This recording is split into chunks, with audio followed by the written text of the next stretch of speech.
I've spent about the past year and a half cataloging Famicom games, one a day as part of the Famidaily series.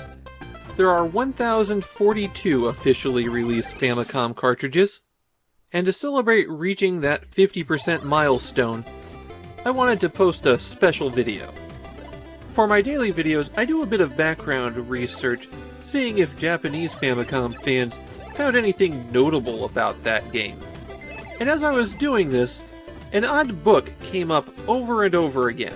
Shinu Mae ni Kuria Shitai ni Hyaku no Muri Gee, or 200 Impossible Games to Beat Before You Die. Mainly I found passing references to it. Someone saying that the game was listed in that book or things like that. And as a collector of Famicom stuff, I had to get a copy. Unfortunately, there is no credited author here. It's published by My Way, a publisher who specializes in hobbyist books, and they don't seem to credit anybody with writing them. The book is divided into two halves, 100 Famicom games and 100 Super Famicom games. It's also pretty bad. Most of the game selections seem to be based on popularity and reputation rather than any actual challenge. On top of that, almost all of the selections were made from the Famicom boom era. The period from 1984 to roughly 1987, when the system was at the peak of its popularity.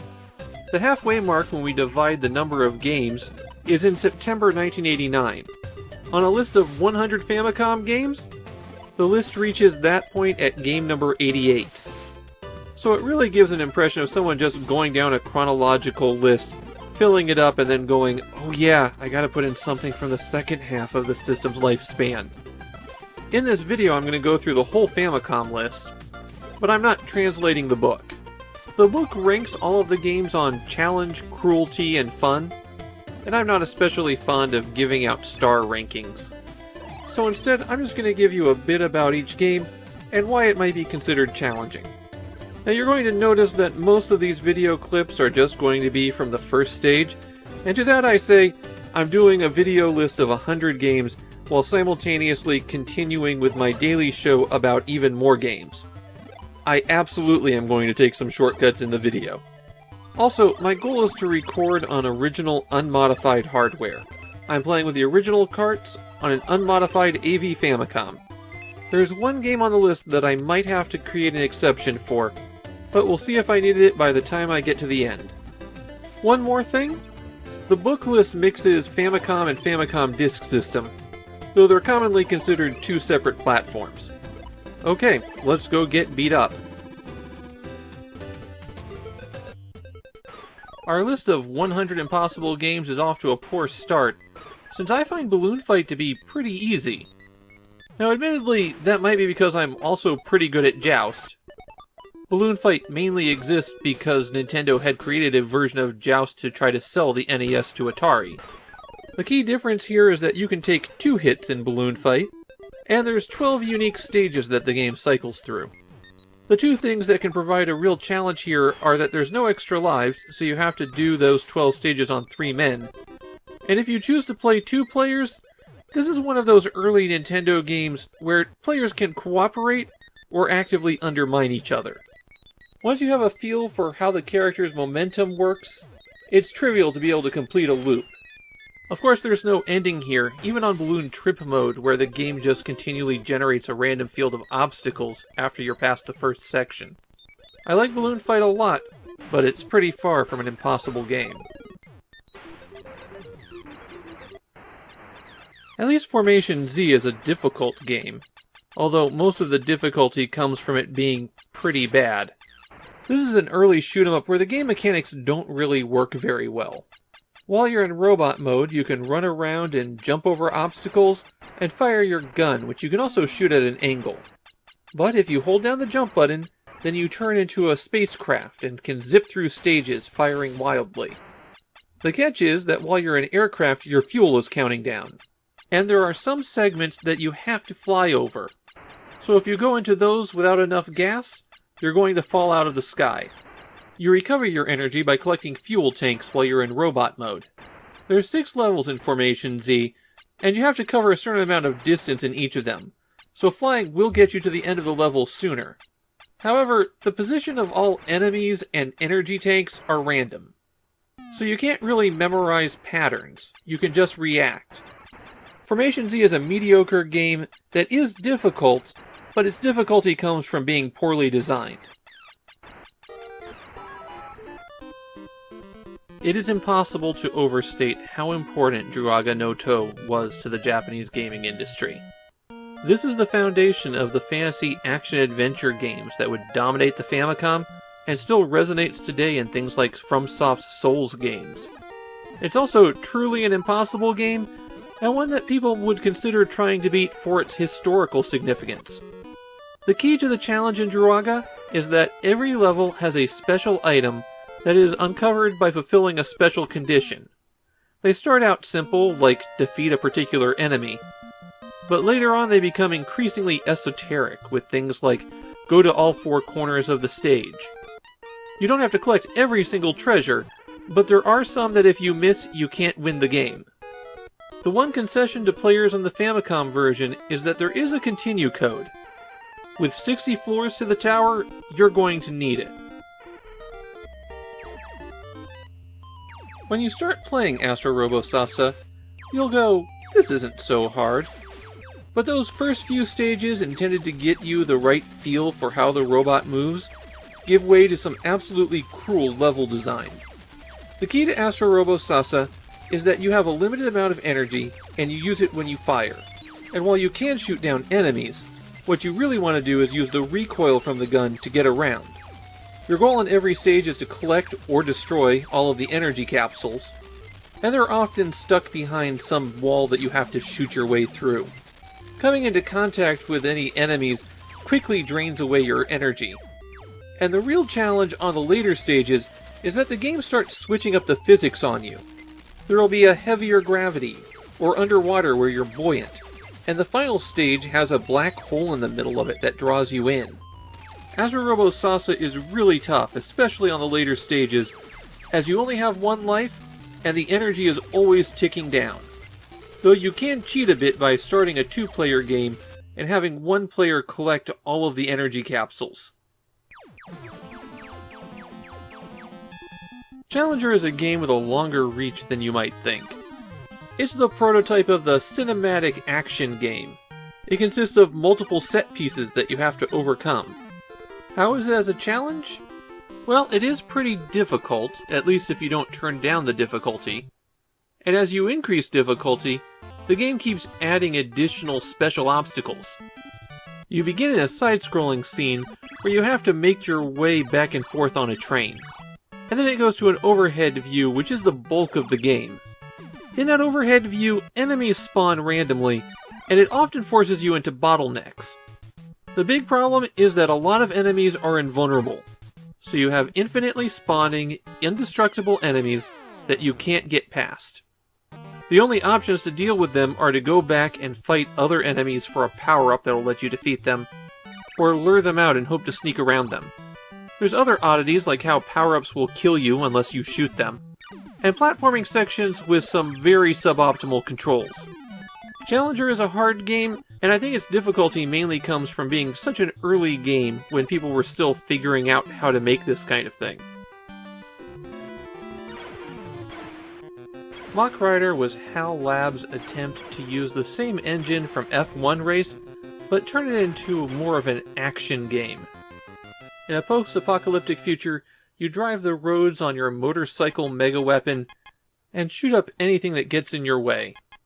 It's a pretty simple, straightforward game, but there's a few things that make it extra challenging. First, really limited lives and no continues.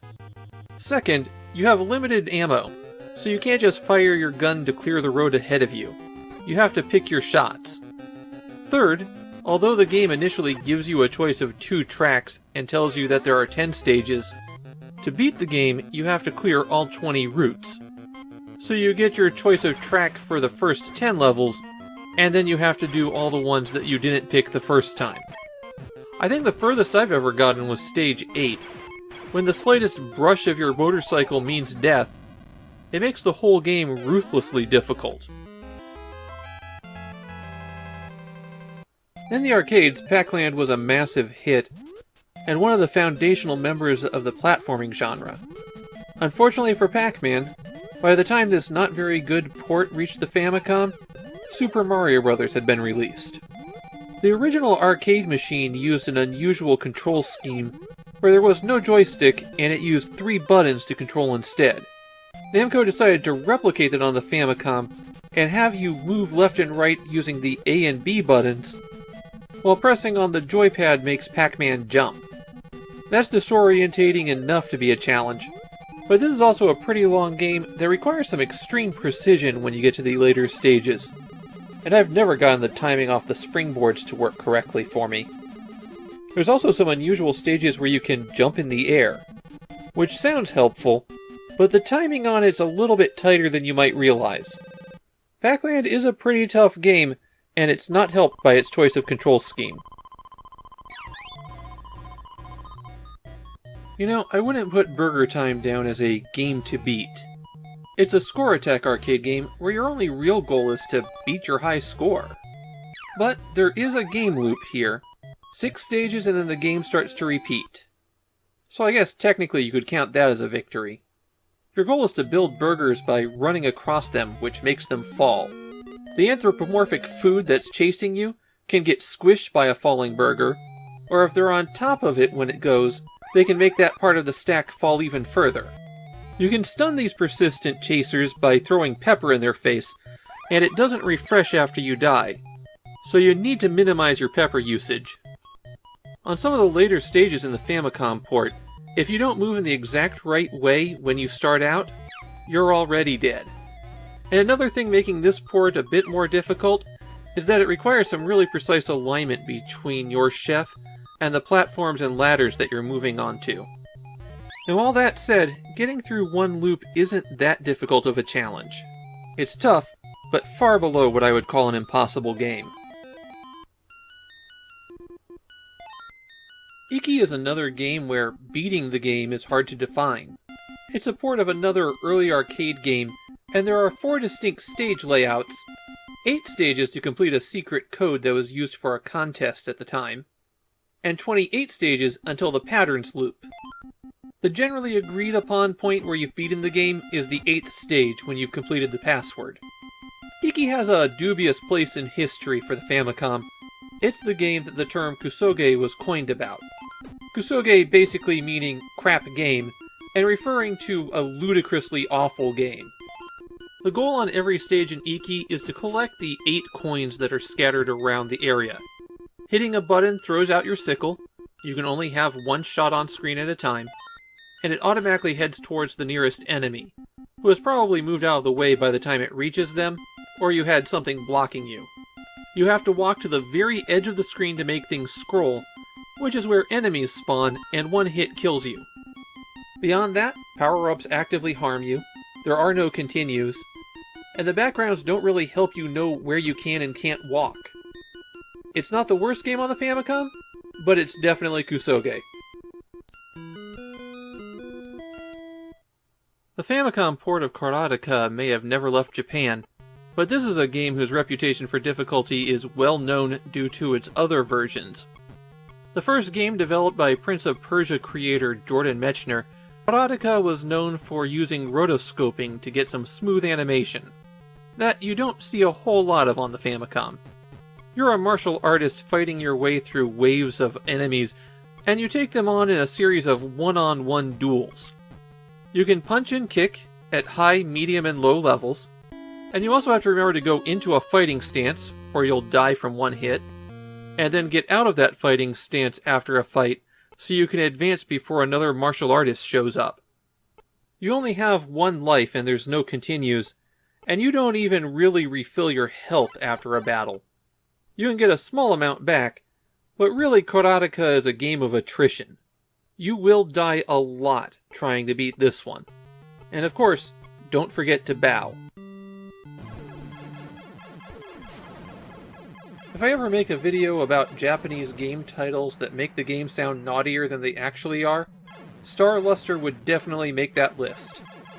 Sadly, for those hoping for something more salacious, this was the leading edge of a small burst of Star Raiders clones that the early Famicom had. Space is divided up into an enormous grid, and there's enemy fleets, planets, and star bases. You need to destroy all of the enemy fleets and locate their headquarters. You can get information and power-ups by visiting friendly planets, but the enemy is constantly on the move, and if they fly into a sector with a base or a planet, it'll be destroyed after a few minutes. That makes completing Star Luster really difficult. You could easily lose a critical resource immediately and not even know it. On top of that, the control scheme is a real challenge, especially reading the radar. There's an entire section in the manual dedicated to the 3D geometry of the radar map. You have to play the game on the hardest difficulty to get the ending, and successfully completing this is a real tough one. That said, it's still probably easier to play and complete than the other Star Raiders clones on the Famicom.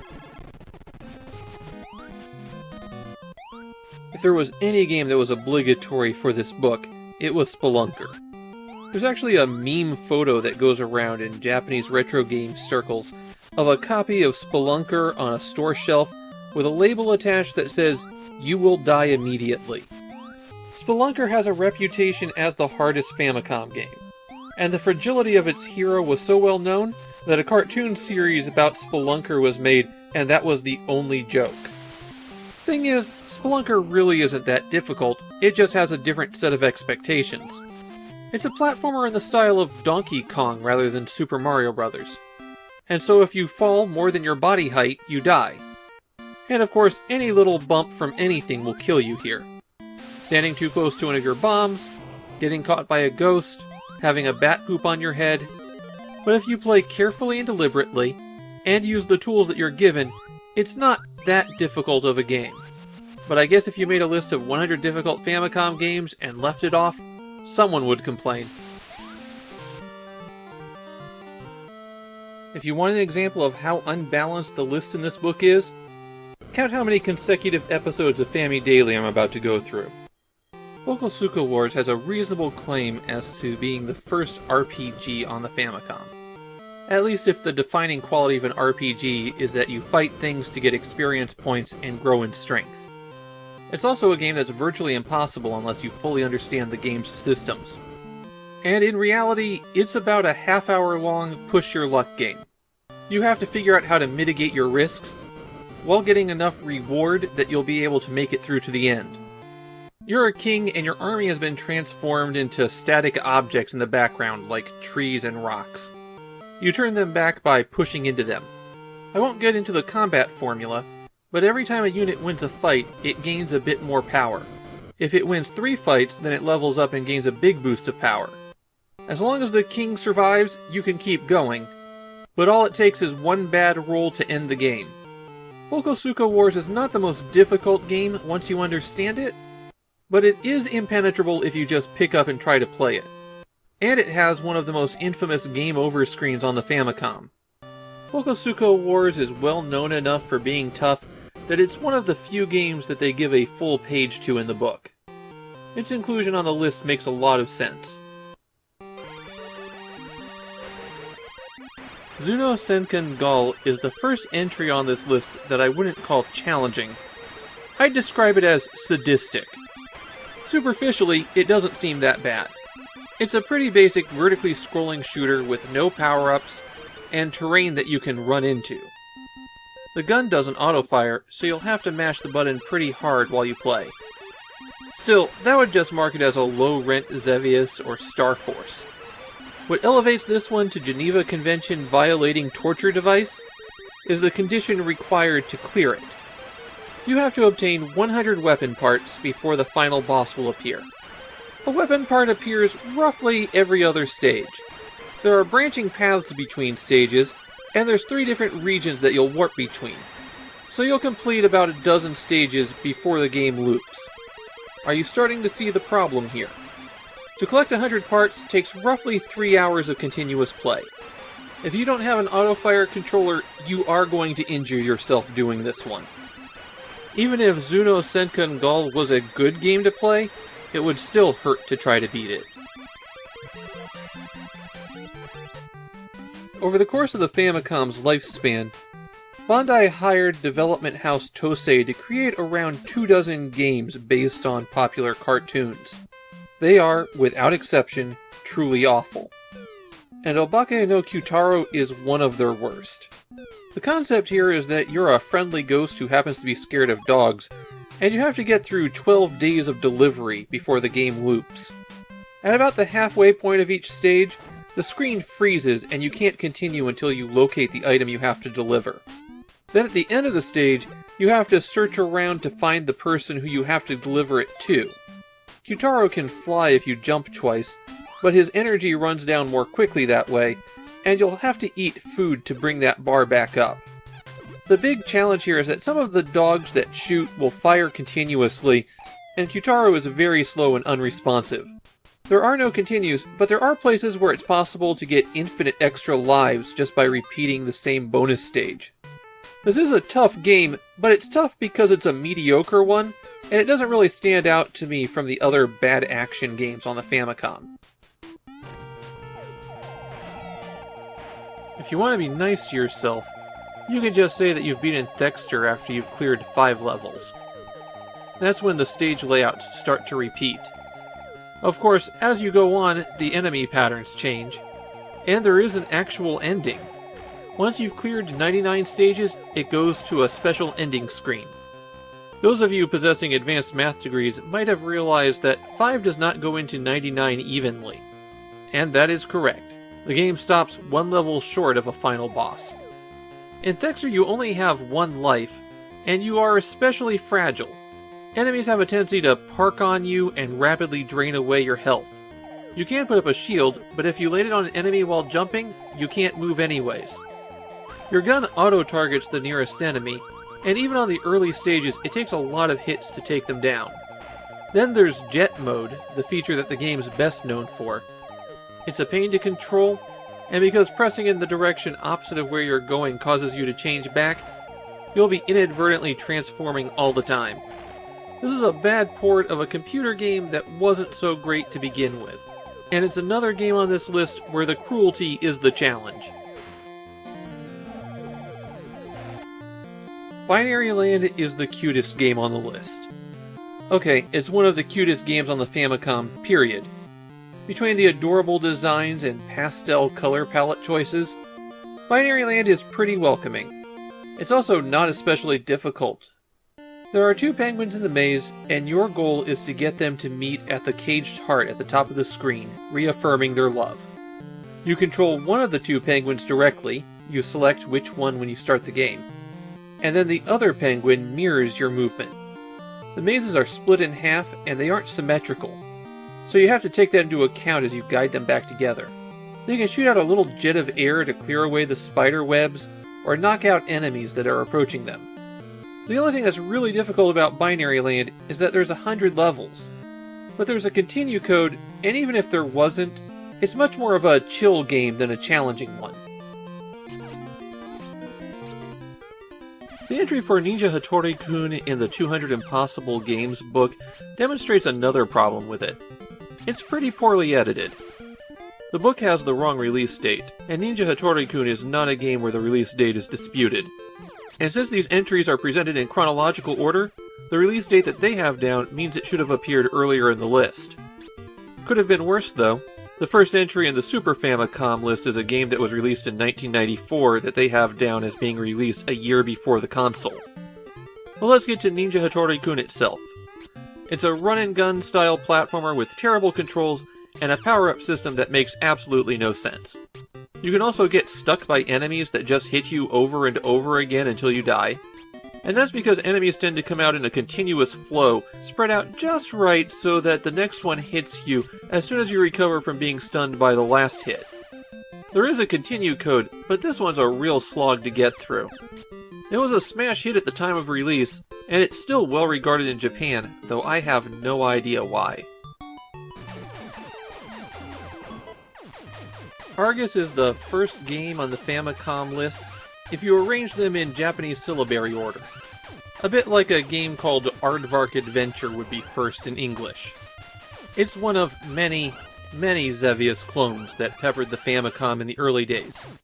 Aragus added a few power-ups to the mix, Spots on the ground where you have to bomb a tile, and after you've bombed 3 of the same letter, you get something special, like a force field that makes you invulnerable but you can't fire out of, or stronger lasers. The terrain starts repeating pretty quickly in the game, only after 3 stages, but you have to clear 18 stages before the game starts looping in full. Like most of these early Famicom shoot-'em-ups, you have 3 lives and there's no continues, so it's already tough, but Aragus also had some really aggressive enemies. It's not that bad once you get the pattern down, but it is one of the toughest shooters from the early days of the Famicom. There's a reason why Atlantis No Nozo was chosen as the first episode for Game Center CX. The Japanese television show about a comedian who gets challenged to complete old games. The show itself is now older than Atlantis No Nozo was when the episode aired, and Game Center CX is what got me into collecting Famicom games. The game is an ultra-challenging exploration platformer. Any hit from anything kills you. You barely have a minute to find an exit door from any stage that you enter, and your only weapon is a bomb that's thrown in a strange arc and isn't effective most of the time.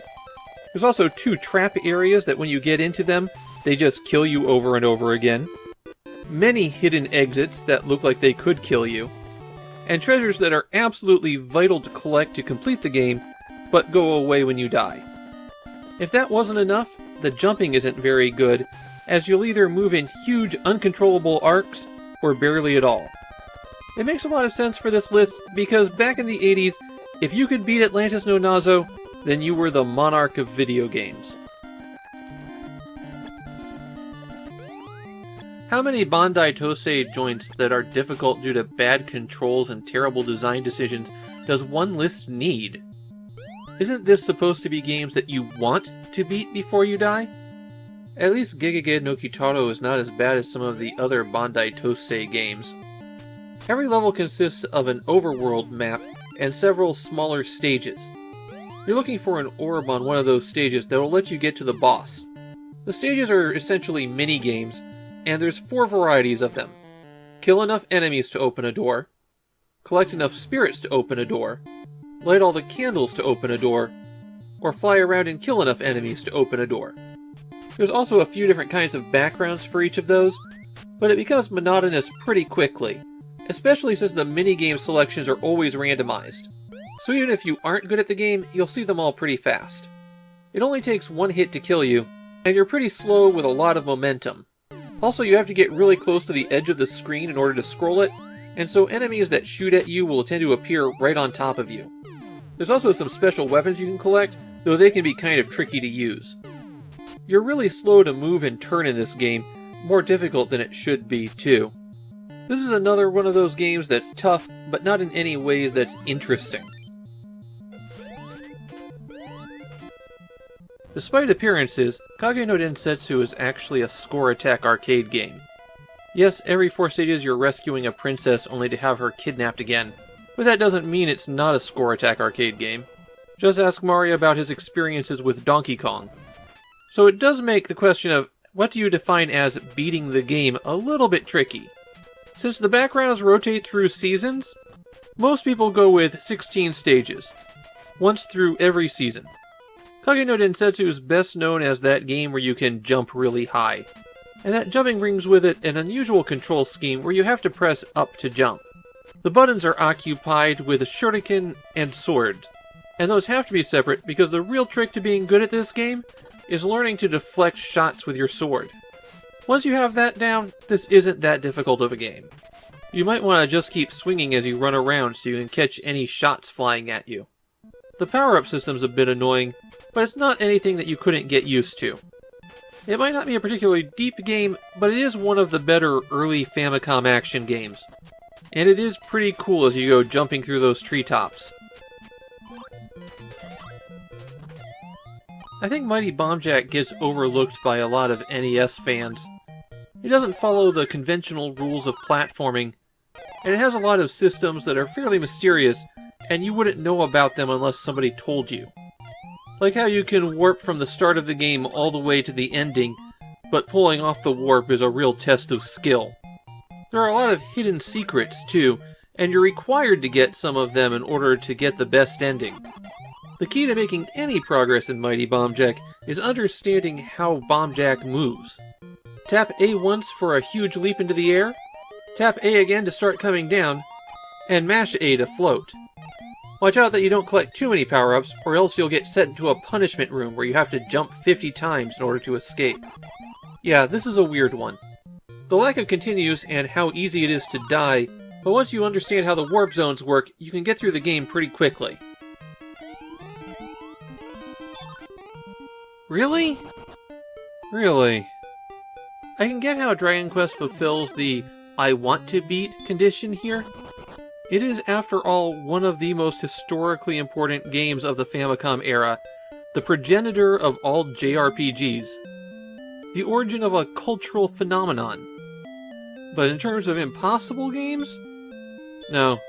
The only thing tough about Dragon Quest I is having enough patience to sit through it. Every time I get it into my head that maybe I should try beating the Dragon Quest games in order, I remember that I'd have to play Dragon Quest I first, and that kind of ends that. Since you only have one character, and there isn't really a whole lot of questing or puzzles to do, all that exists in this game is the grind.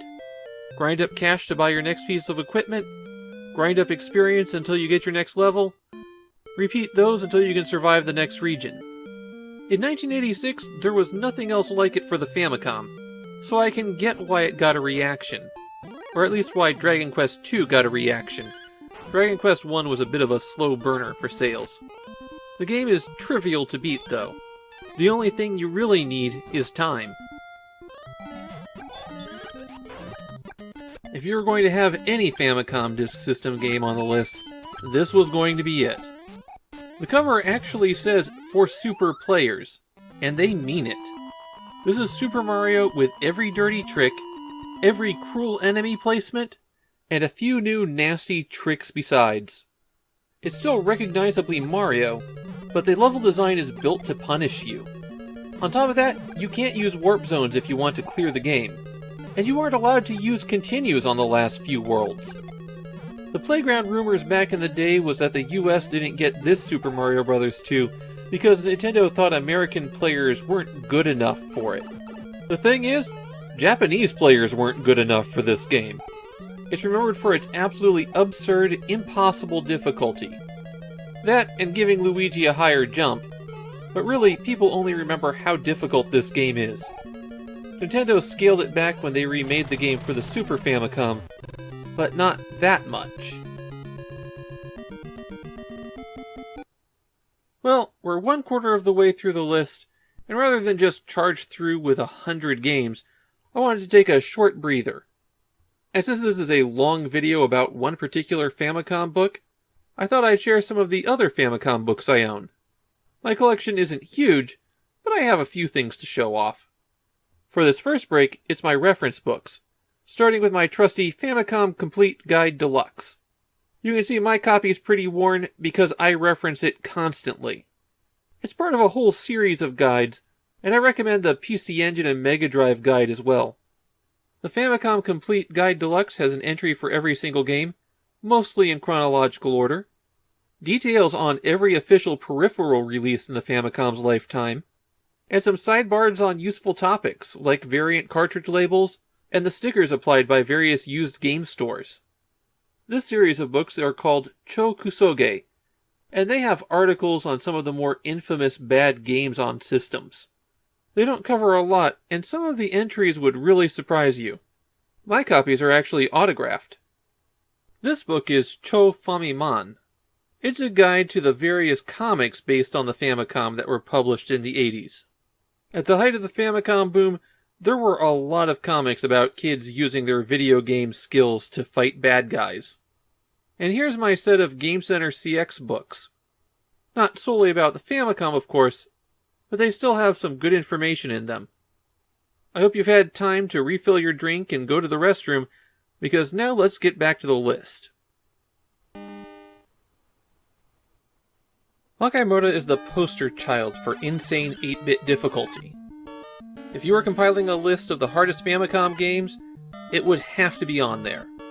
Of course, a lot of the difficulty had to do with the poor quality of the port. Capcom licensed out a lot of their early games to Micronix, and the result was games that played stiffly, looked awful, and had really shrill sound. In the case of Makaimura, they took a difficult arcade game and made it virtually impossible. They added some bizarre things like some bosses being immune to certain weapons, and made most of the weapons a lot worse. The slow rate of fire combined with some enemies that just take a ton of hits makes getting through some sections absolutely brutal. And if you somehow manage to make it all the way to the end, then you get to do it all over again. Makaimura's reputation for being one of the most difficult games to beat is global. And if you manage to see the ending, not just get through it once, then you've really earned your gamer cred. Skoon really did something different from the rest of the early Famicom shoot-'em-ups. It has a lot of overlapping, kind of complicated risk-reward systems. As a result, it can be kind of tough to figure out, but once you understand it, it's got some good depth. The key is that as you're going around, you have to blow open undersea chambers to free prisoners. Then you need to collect them and hand them off to a floating base. When you get to the base, you have to mash buttons to unload the people that you have. You'll get a bit more fuel for each one that you rescue, and if you deliver a full load of 9, then you get a weapons power-up. You summon the floating base by getting a full load, or by getting the gold bars from the crabs that line the bottom of the sea. So there's always this tension. Do you have enough fuel to collect more people and get a weapon power-up? Or do you bring the ship in now and get a little bit of gas back? Can you stay up there unloading people, or are you going to get hit? Skoon has a Xevious-like system where the longer you survive, the more difficult the enemies become. It's extremely challenging to complete a loop of this one, and I think Skoon is one of the overlooked hidden gems on the system. Solomon no Kagi is our first puzzle game on the list, and as you might expect from it being on a list of difficult games, it can be a challenging one. The idea is that you're a wizard with the ability to create and destroy blocks. And from that simple foundation, a lot of game emerges. What do you do about enemies that can track on the edges of blocks? What about ones that smash any block they run into? Or ones that attack as soon as they see you and can destroy any block you put up to shield yourself? There's 50 stages here, and on some of the later levels, you really have to think about what you're going to do to get through them. You can't jump especially high, just enough to get onto the blocks that you make. But you can always make a series of steps. And there are items on the stages that will let you get additional abilities, but you could only use them once.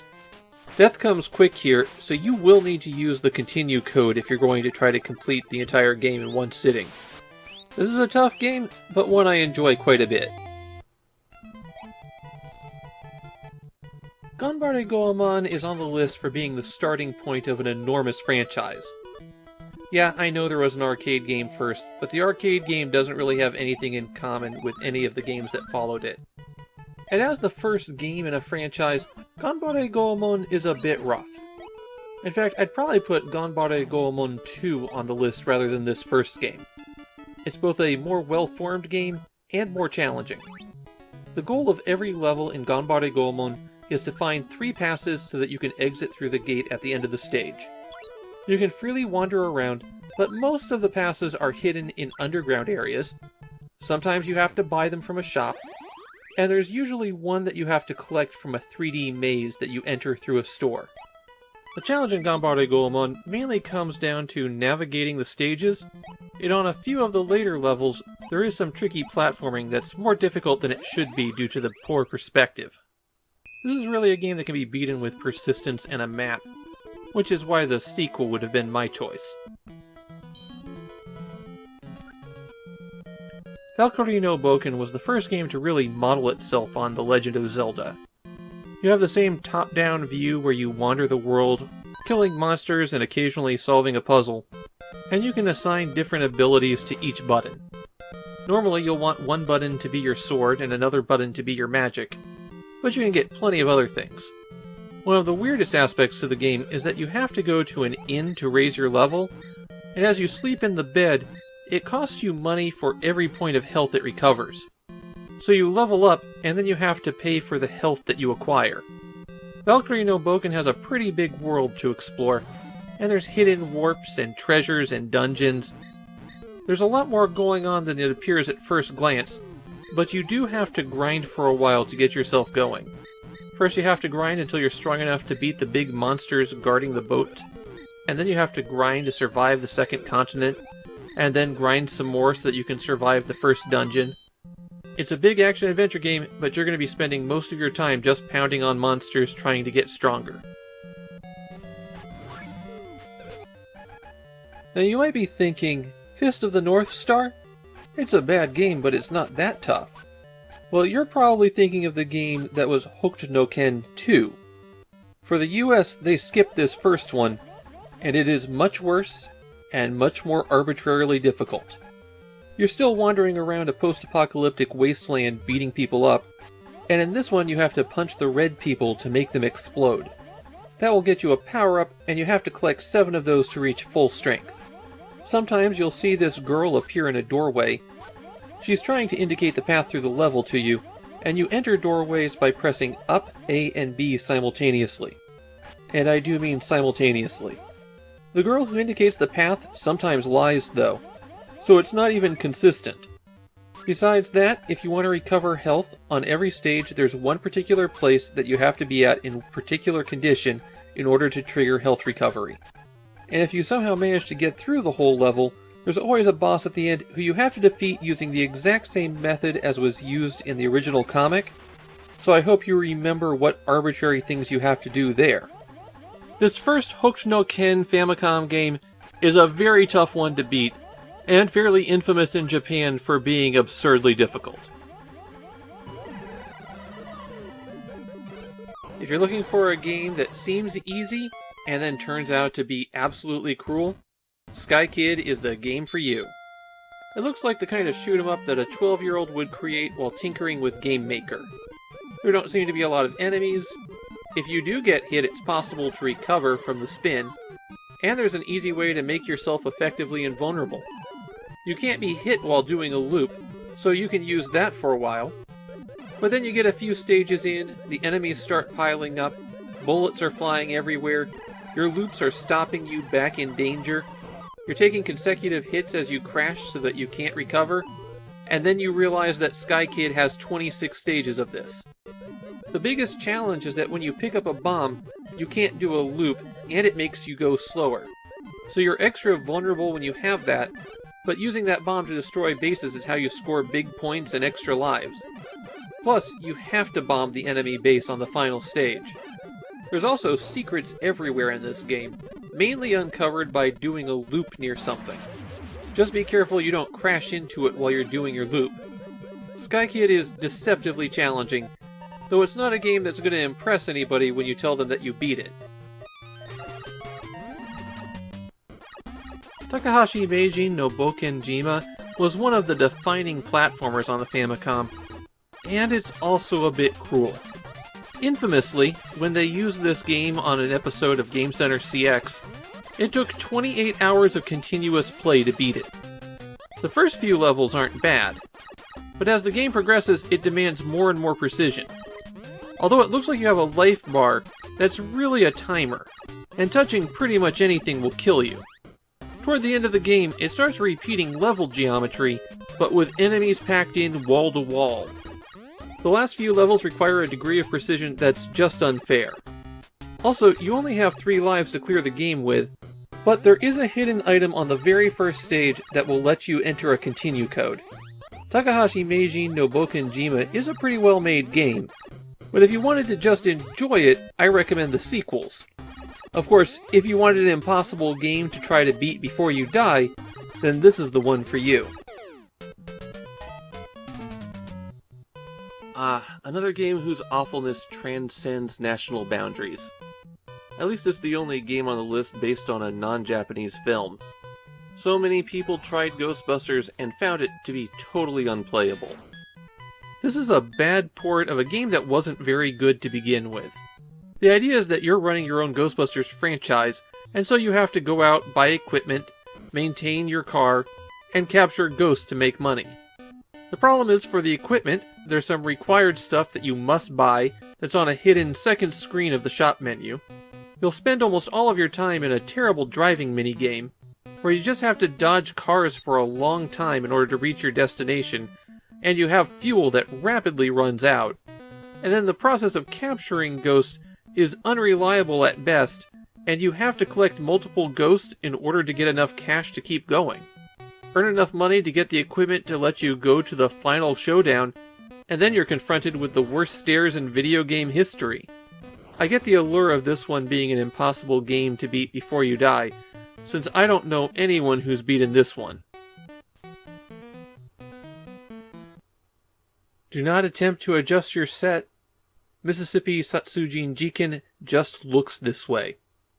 There's a fairly large number of mystery adventure games on the Famicom, and this port of a computer game is one of the worst.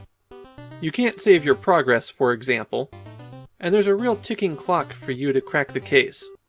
If you don't solve the murder within 3 days, which is roughly an hour of real time, then the killer gets away. The translation is known for being abysmal, featuring some really fundamental grammar mistakes in Japanese. And the interface for interacting with things is just awful. It's barely functional, and at some points you have to walk in a specific spot to interact with items, and it's not clear where that is. And the thing that people remember this game for the most are the instant deaths when you walk into certain rooms. Mississippi Satsujin Jiken is on the list because it's a meme in Japan. It's one of the big, awful games that people know. So for someone outside of Japan, I'm not really sure it's an impossible game you might like to beat, but I completely understand why it's here. Meikyu Kumikyoku can be translated as Labyrinth Suite, and that's sweet like music, not sweet like a set of rooms. The big distinguishing feature of this action platformer is that just about everything is hidden. And so you have to run around hitting bricks to find money, pushing bricks to find stores, trying different spots to find the hidden entrances and exits. That could have turned tedious quickly, but the areas that you have to search are so small that I never had a problem with it. Typically, you can search an entire level in about 30 seconds. There's a honeycomb hidden on each level that increases your life bar a bit, but what you really need is the cash so that when you find the hidden stores, you can buy the power-ups.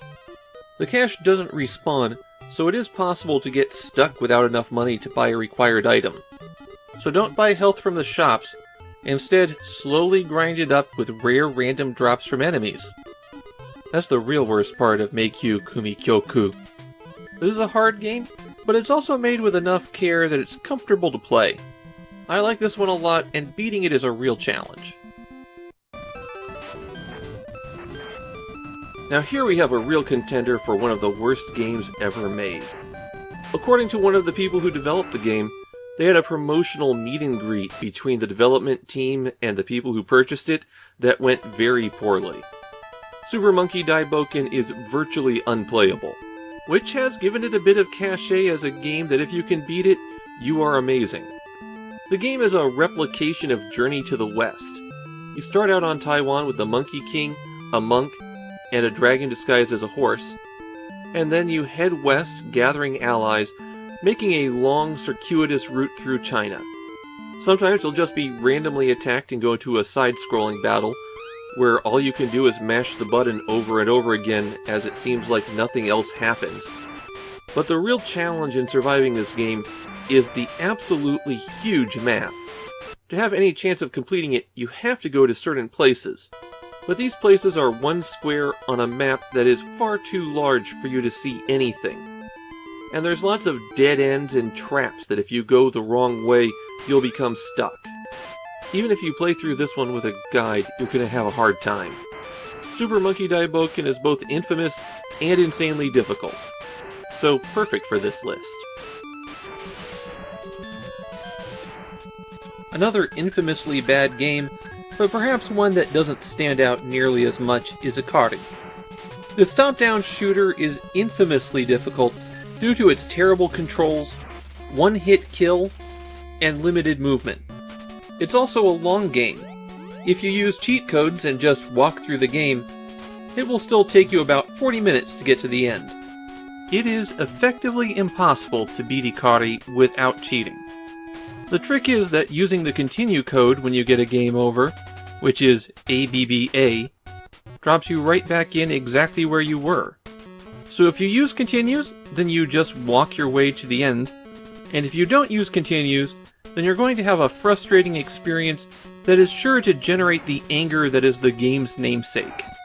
So it definitely qualifies as an impossible game, but I think it misses out on the want-to-beat side of the equation, since if you really want to beat it, it takes no effort to do so. Released internationally at a time when no one outside of Japan knew what Dragon Ball was, the version called Dragon Power came and went without a trace. The Famicom game, however, was released in Japan at the height of Dragon Ball Mania, and so it was one of the biggest games of its day, and also one of the worst. You progressed through a series of adventures, except the storyline wasn't complete while they were making the game, so they just shoved a robot in as the last boss. The big challenge here is that your health is constantly ticking down, and so you have to collect food to keep Goku's health up. Except those food drops are random and kind of rare. So it's not only possible, but likely that you just won't get enough food to let you complete the game. You can continue until the halfway point of the game. After that, continuing returns you to that halfway point. There's a mix of top-view exploration and side-view fighting, and I'm not sure which actually plays worse. For either of them, the hitboxes are terrible, and trying to take out enemies without getting hurt yourself is nearly impossible. This is one that burned a lot of Japanese kids back in the day, which would be why it made it on this list. Don't confuse this with Castle Quest. That's a completely different Famicom game. Castle Excellent has you exploring a castle filled with keys and locked doors. You have to match the colors of the keys and doors, and find a route that will let you get to the ending. While there is a key for every door in the castle, it's also possible to open these doors in such a way that you don't have enough keys available to continue. Coming into contact with any enemy will kill you, and the game gives you 3 lives to find your way through the enormous castle. When it was brought to the US, they had to change the number of lives to 50. At least in the Famicom version, you can save your progress to the Famicom Data Recorder, a cassette drive that would plug into the system. Besides collecting keys, you can try to stab enemies that you come across, though your dagger is so puny it's a bit of a gamble. Almost every room that you enter will have an extra life in the form of a potion. And that's really the only advantage you get here. If you try to beat this one without a strategy guide, draw a map. Compile was one of my favorite shoot-'em-up companies, and Zanuck was their first shoot-'em-up on a Nintendo platform. And it shows all the hallmarks of a Compile shooter. Getting that fast-paced action out of a system that's underpowered, a ludicrous number of weapons, 9 in this game when you count your main gun, and they all have their own unique power-up progression. Bosses that are a big array of targets that constantly fire bullets at you, but you can shoot down their bullets. There are 12 stages in Zanuck, and if you get a game over, you can use a cheat code to continue up to the 10th stage. After that, you're on your own. And this is one of those shoot-'em-ups with difficulty scaling. The longer you live, the fiercer the attacks. But even at the basic level, sometimes enemies can just blindside you. There's a lot going on here, and it's very fast-paced. Zanuck's probably down near the bottom of my list for Compile shoot-'em-ups. That's only because the other shoot-'em-ups they've made are so astounding. Zanuck is from when they were still figuring things out. Now here's a Famicom game whose awfulness is known worldwide. They even misspelled the title on the box and label. The convoy in question being the Japanese name for Optimus Prime. There's so many wretched things about Transformers Convoy no Nozo that render it almost unplayable, that even as I rush through them, this is probably going to be the longest segment in the video. Here we go. Contact with anything kills you, bullets are invisible against the background, enemies respawn infinitely, Hitting them in vehicle mode turns them into a robot, but that robot's unhittable for about 2 seconds after you make the initial shot. Most enemies have a very slight profile that can let them slip through your bullets, and your shot when you're walking around is high enough that it goes over most enemies' heads. You can transform into a vehicle mode, which can't jump, but it can fire a low horizontal bullet. And that bullet goes through enemies until it explodes. You have to use a secret code to continue. You also have to complete 2 loops of the game in order to beat it. It's not uncommon for death to come in literally 2 seconds after you start a stage, until you figure out how to dodge the enemy spawns.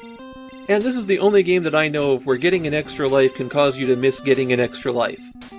Watch the actual episode for my surprise when I discovered that bug.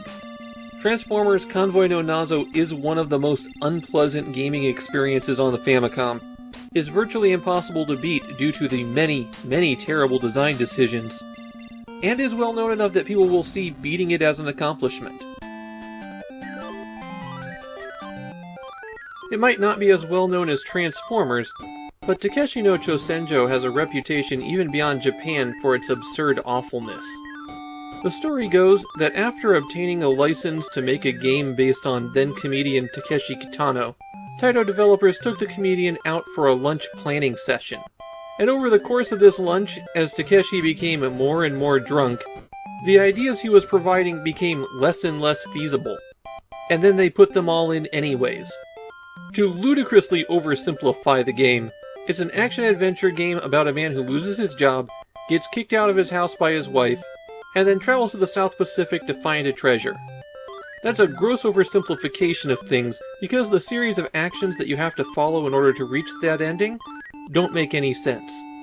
On top of that, this is a game that is 90% red herrings.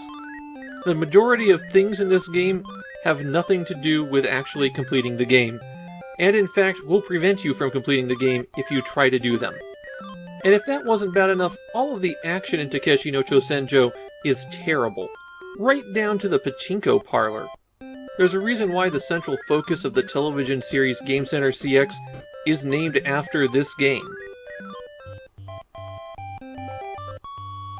This must be the section of the list for games that left permanent scars on the psyches of Japanese children in the 80s. Sherlock Holmes is yet another game that's remembered for being one of the worst games ever made. Now you might think from the title that the gameplay is going to involve you solving a mystery. Instead, you go around mugging everyone in Britain for their cash. And you will desperately need that cash for all of the train tickets and healing you have to buy. Because despite looking like general people wandering around the streets of London, everyone is some form of energy vampire that drains your life away in a matter of moments. It's bad on the top-down view, but in the side view it drains so fast it might as well be instantaneous. Your first goal when you start out is to find your magnifying glass so that you can examine things for clues. And then after that, you just have to hope that you stumble into things. Of course, the game controls terribly, and fighting all of those energy vampires is frustrating because your attacks have no range. And if that wasn't bad enough, the only way to get a password to continue the game with is to enter a cheat code. That code wasn't given with the manual either. Sherlock Holmes is a cruel game, and known for being one of the most unpleasant games to play on the system. Well, at least this one's known for being awful outside of Japan. The thing is, the real problem with Masho isn't the slow combat, or how you could die instantly by being pushed off an edge, or how right from the start enemies have enough health that you have to stand there for several seconds hitting them over and over again while they're stunned. Or that you can only take one shot at a time, and if you miss your shot, you have to wait quite a while for your slow-moving projectile to leave the screen. No, the real problem with Masho is that it's huge. There's thousands of effectively identical screens for you to search through here. Not to mention, most of the important locations are invisible.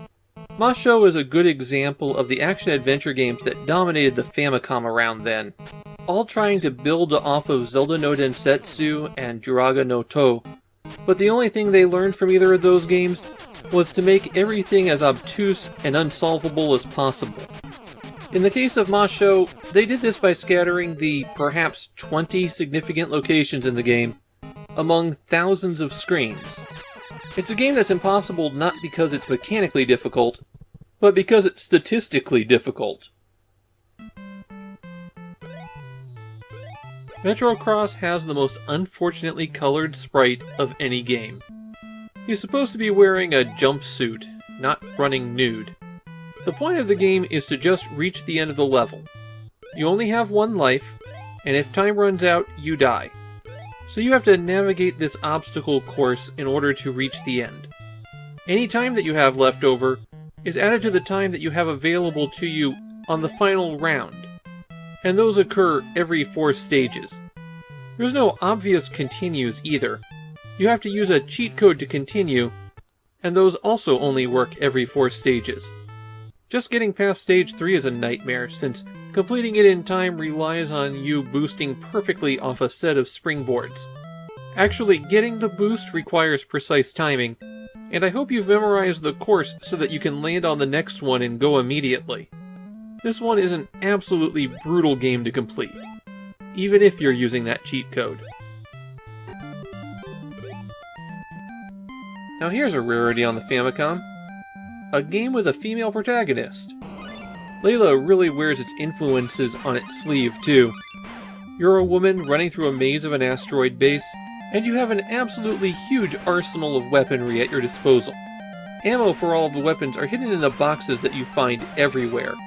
There are 8 guns that you can cycle through by hitting select, and they're fairly distinctive. The pistol, for example, has infinite ammo and is the only weapon that can be permanently leveled up. Other weapons tend to trade off firing rate and damage. Plus, certain weapons do extra damage to bosses. A neat feature in Layla is about halfway through the game you rescue your partner, and then she accompanies you for the rest of the game, trailing just a step behind you and firing when you do. There's also some bonus shoot-'em-up segments in between levels, if you manage to make it all the way through the asteroid. There isn't a whole lot going on in Layla other than the weapon variety and asteroid mazes, and I don't think the game is exceptionally difficult. Take your time, map the asteroid if you have to, and you won't have too much trouble getting to the end of this one. This is a game with 2 titles. The characters in the title can be read 2 different ways, and the game uses both of them interchangeably.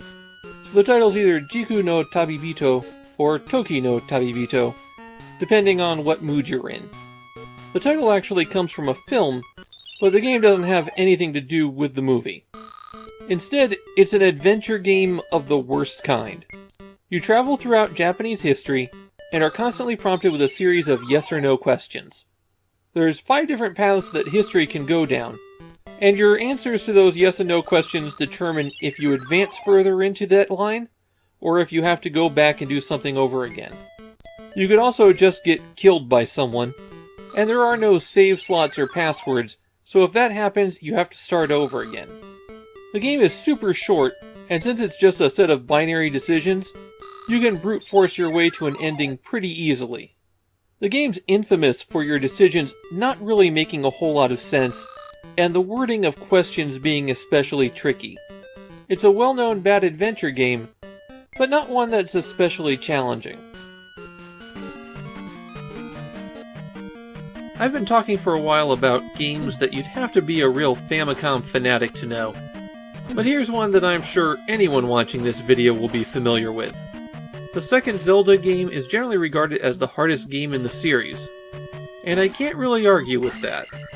There's a lot of aspects to it that are extremely difficult, even when you know what you're supposed to do. Link No Boken on the Famicom Disk System is dramatically different from the NES version that you might be familiar with. The biggest difference is how the experience system works. On the Disk System version, the experience required to level up is determined by your highest stat, and should you get a game over, all stats are reduced to your lowest stat. So you can't really get away with just boosting your attack power, for example. The experience points you get from enemies is also fairly different, and there's a few other tweaks that make the US version easier. Even if you've managed to beat that NES version, the Disk System version might be worth checking out for you if you ever want to replay the game, since it'll be a very different experience. Another Dragon Quest game? Well, at least Dragon Quest II is the game that defined the series for Japan. It was the game that built up momentum before the nation-breaking Dragon Quest III came out. But it's still just Dragon Quest and pretty basic. There's more of a story at least, and you'll get a party over time as you play, and there's even a fun little twist that happens about halfway through the game to reward players of Dragon Quest I. But still, this is not an impossible game. As with the first one, the only thing that's required to beat Dragon Quest II is patience. Grind until you have enough money and experience points that you can move on to the next section. At least it clears the hurdle of being a game that people would definitely want to beat. We're at the halfway point, so it's time for another book interlude.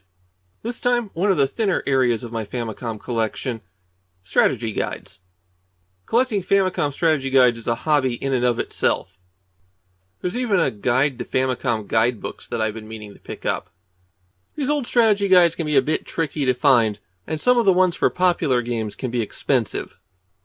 The neat thing about collecting these old strategy guides is that they often contain things like production designs, or other unique artwork produced just for that guide.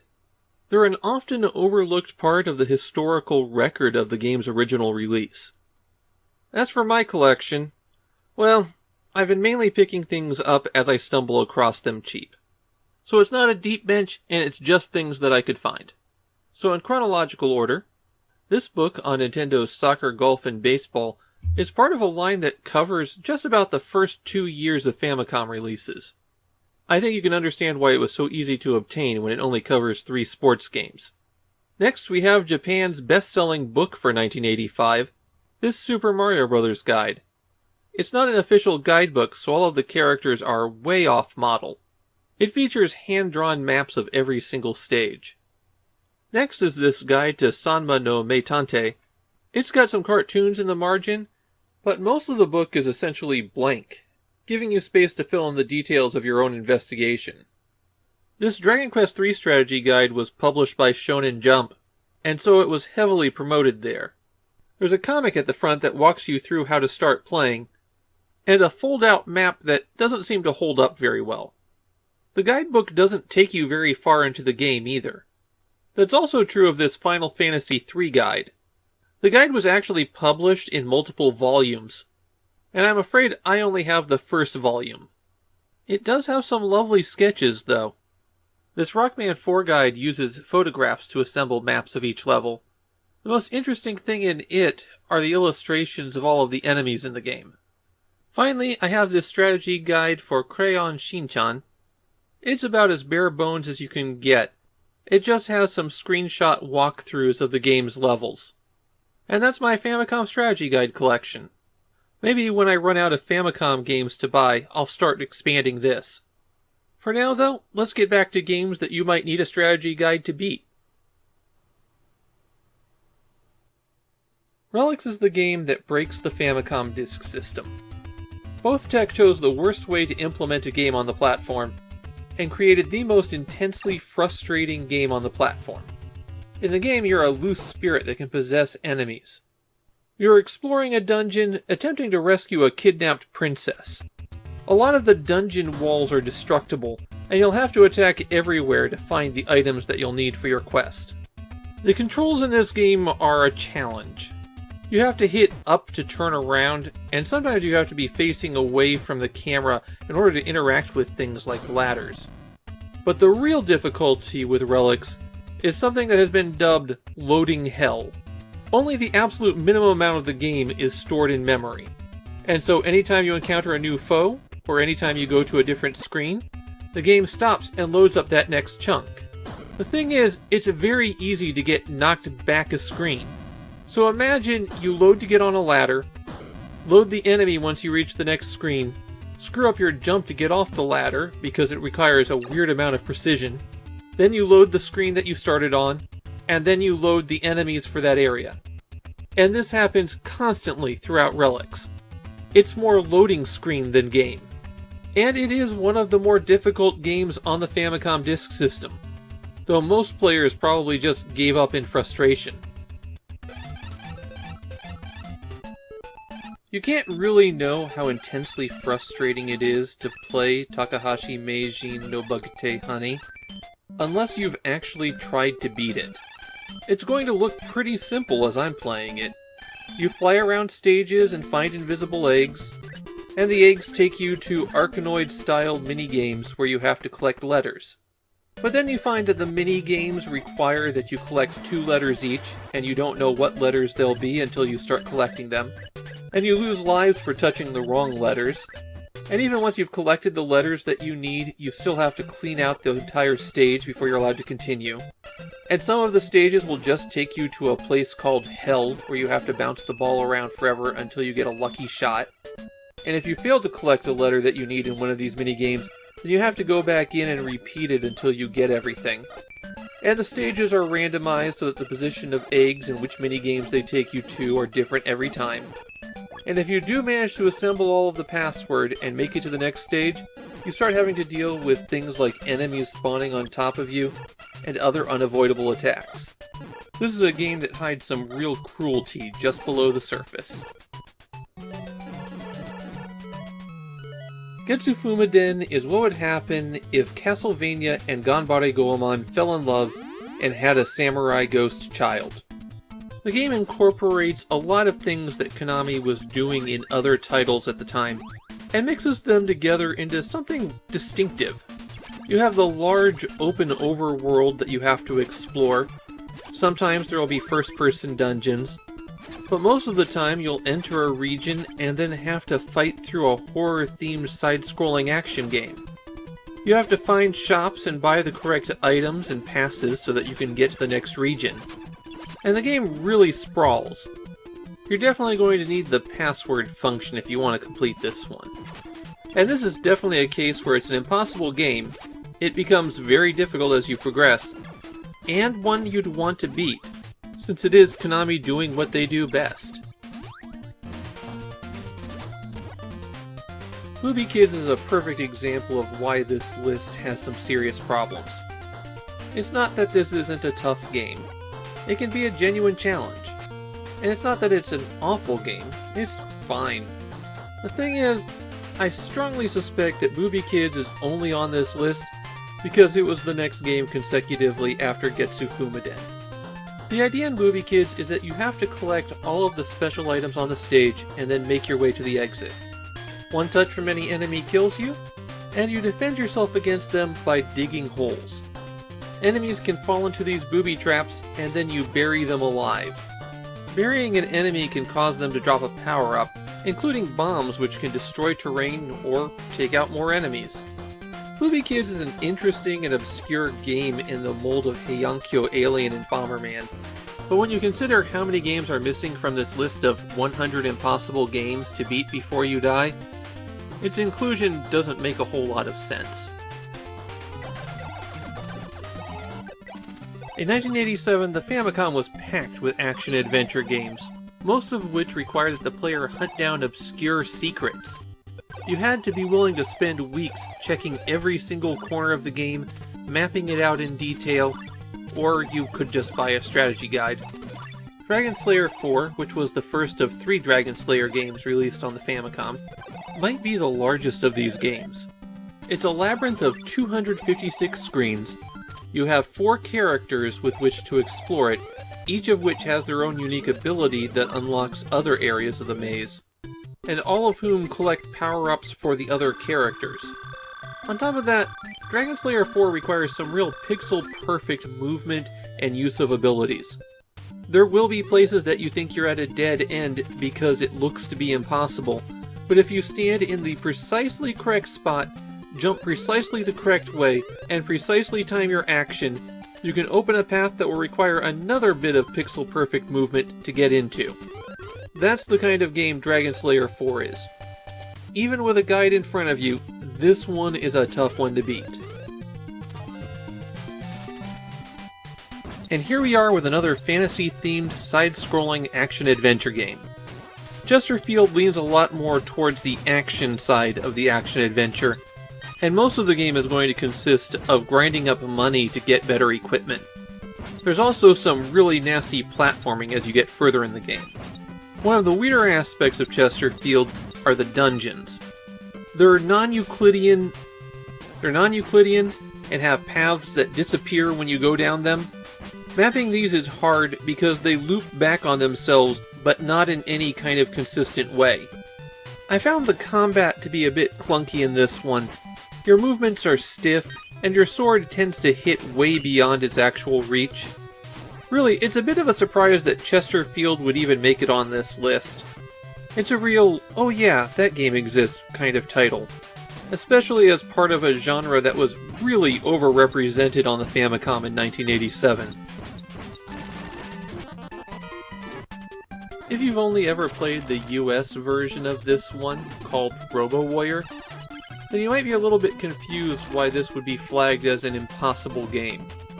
On the other hand, if you've ever played the Famicom version, where learning how to survive more than 15 seconds is an accomplishment, then you get it. Bomber King is a sequel to Bomber Man, though you'd have a really hard time telling. You're a robot whose battery is constantly draining, and you have to plant bombs to destroy terrain in order to find power-ups, so that you can survive long enough to find the items on the stage that will let you complete it. All of the items are hidden in obscure locations, of course, and the stage loops forever until you find the right thing. What will really kill you in Bomber King are your own bombs. You jump backwards when you plant one, and if you try to cross to the far side of your bomb, you will die. Getting caught in your explosion is instantly fatal, although other things just drain your battery. And you only have one life in Bomber King, though in this case you can continue indefinitely. This is a game where any error is instantly fatal, and failing means doing the stage over again from the beginning. This one is a cruel game. I'm going to assume that people would want to beat this game because of the Saint Seiya name, not because the game has anything interesting about it. For this Famicom game, Tosei threw in pretty much every concept they had, and none of it works well. There's two different combat systems in the game. While you're just running around, if there are enemies that show up there, you can just beat them up. But what will occupy most of your time are the dramatic battles. And for these, you have to choose how much power you'll put into each stat before you attack. Of course, when you're just starting out the game, you kinda have to fill all of them up to full every time you take a turn. And then they give you a choice of punching or kicking, or two different types of defense against your opponent, and neither of these decisions actually make any difference. It's possible to get blocked up in this game because you just don't have enough power to do anything. Like at the third fight in the game, you couldn't have leveled up yet, you can't increase your armor's abilities yet, so you just have to get lucky in your attack. Saint Seiya is a game that just doesn't work, and I get the impression that the license got a lot of people to buy this one, even though it is an awful game. If you were making a list of impossible games for the Famicom, then Elnark no Zaiho would have to be on it. This is the hardest Famicom game to beat. How hard was it? Well, the first recorded instance of anyone beating the game was in 2002. It actually made the person who figured out how to beat it a minor celebrity in Japan. The trick with Elnark no Zaiho is that there's a morality meter. It goes between light and dark. And to access the final dungeon, it has to be full dark, but to fight the final boss, it has to be full light. And there weren't enough pickups in the final dungeon to get you to full light. Besides that, just getting past the first stage is a challenge. Triggering the appearance of the boss for the level requires performing a secret, and there's no hints in the game on how to do it. So most players couldn't even make it over the first hurdle, let alone get stuck at the very end. It doesn't help that the game is a miserable slog to play either. Still, Elnark no Zaiho is an impossible game, whose reputation has led a lot of people to want to beat it. Arabian Dream Scheherazade is another game on this list that makes me question what they were thinking. It's an okay action RPG, and it has a distinctive theme, but it's also trivially easy. When I beat the game before, I accidentally sequence broke it, skipping far ahead. I also broke the economy of the game using one of the magic spells to give me infinite money. And neither of these were really complicated tricks. It was just a matter of going, I wonder if I can jump over that. And, I wonder if I just go back inside if I can get it again. Maybe the hardest thing in Arabian Dream Scheherazade is how you'll just die if you stumble into water. The interface isn't as straightforward as it could be as well, and then switch around what your action button does, alternating between attack and talk. This is a nice little game, and I kinda like it, but it's so easy and unremarkable, I wonder what it's doing on this list. Finally, an RPG that actually is challenging. The first game in the Megami Tensei series included the series' defining feature, the ability to recruit the monsters that you're fighting. Being able to do that and fuse your monsters together made forming a party a challenge. First you had to find a monster that you thought would fit, then you had to be able to recruit it, and that wasn't always a simple task. Combat is fast and brutal in Digital Devil Monogatari, and your human characters are going to die a lot. Getting over that starting hump when you don't have any experience, or party members, or decent equipment is an extreme challenge in this game. And making it worse, there's no battery save. So you have to go back to town and get a password every time you want to save. This one has the double whammy of being historically significant, since it launched a major RPG franchise, and being insanely hard. Salamander is the best looking Famicom cartridge, and the game itself isn't too shabby either. This Gradius spin-off is one of the stronger shoot-em-ups on the Famicom, though I don't find it to be as difficult as some of Konami's other shoot-em-ups. I find that Salamander is very generous with the power-ups, and that'll help you after you have to continue. You also revive exactly where you died, rather than having to go back and repeat portions of the stage. Unfortunately, they were really fond of death traps in this game. You're going to wind up in situations where unless you're already in the correct position as the train comes on screen, then you're already dead. Salamander relies on you having the stages memorized, even more so than most shoot-em-ups. But look at how stylish the game is. That biological look really works well. Even if this isn't the most difficult of Famicom games, it's still a pretty good one to take on. All of the things that make Kyonshi's 2 difficult are also things that make it awful to play. Like how you have to run around town collecting the right items, but all the shops and market stalls aren't marked. You can just go into some things, and some things you can't.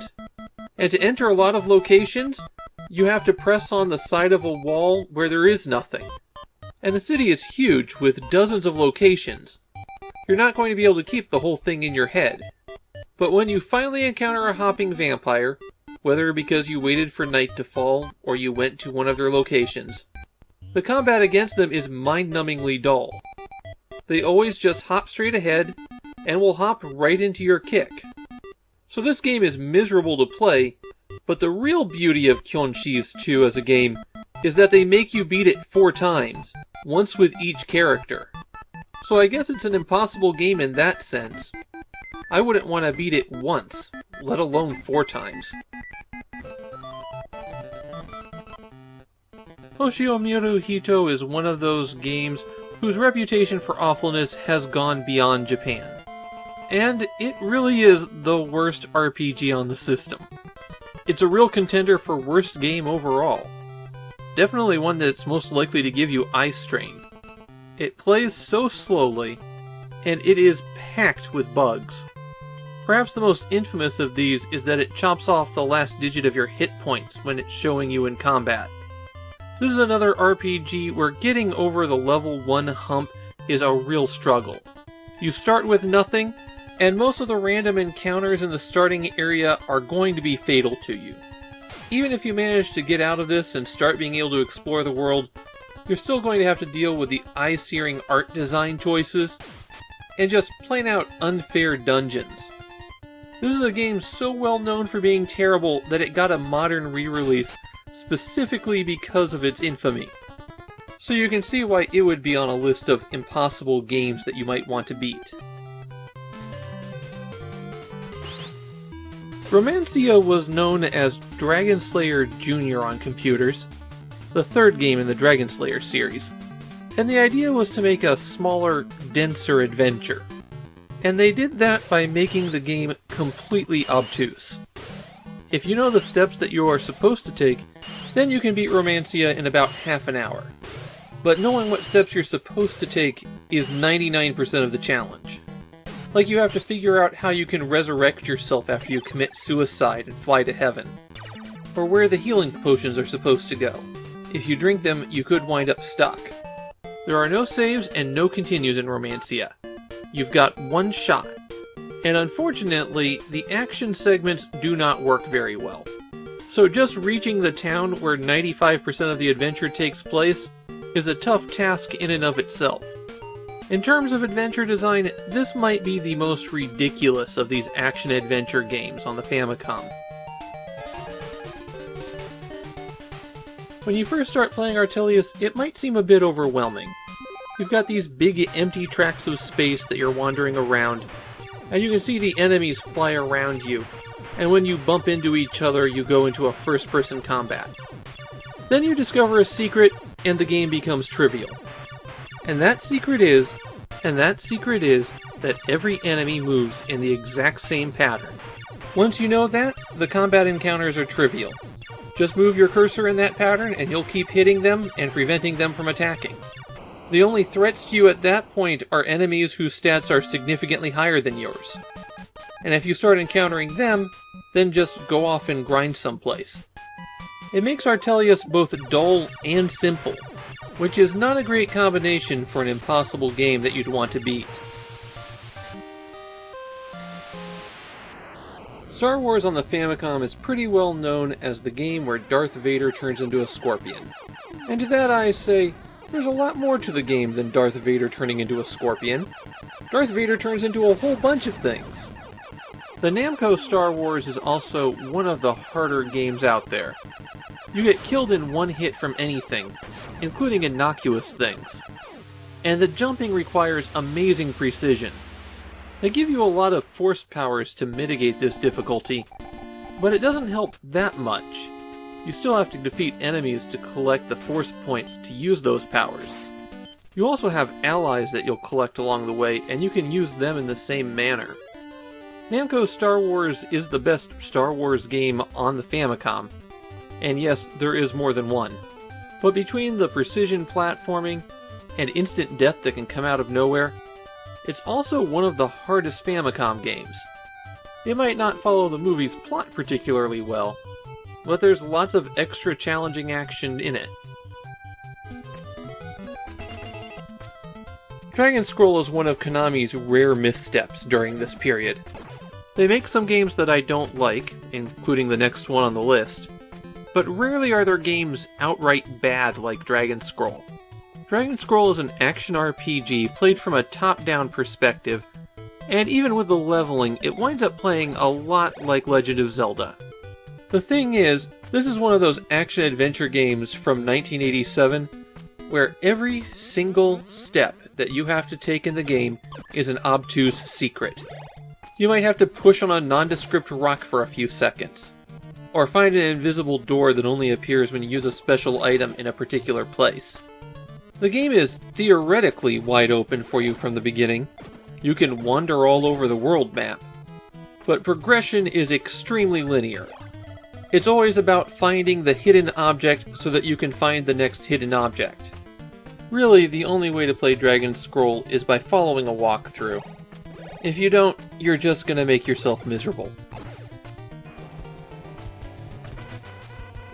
If you can think of a more appropriate game to hit number 69 on this list, I'd like to hear it. Okay, more appropriate officially licensed game. Top Gun is one of those games that everyone had on the NES, and nobody seems to actually like. In Japan, it didn't even have the weird enormous popularity that the US version had.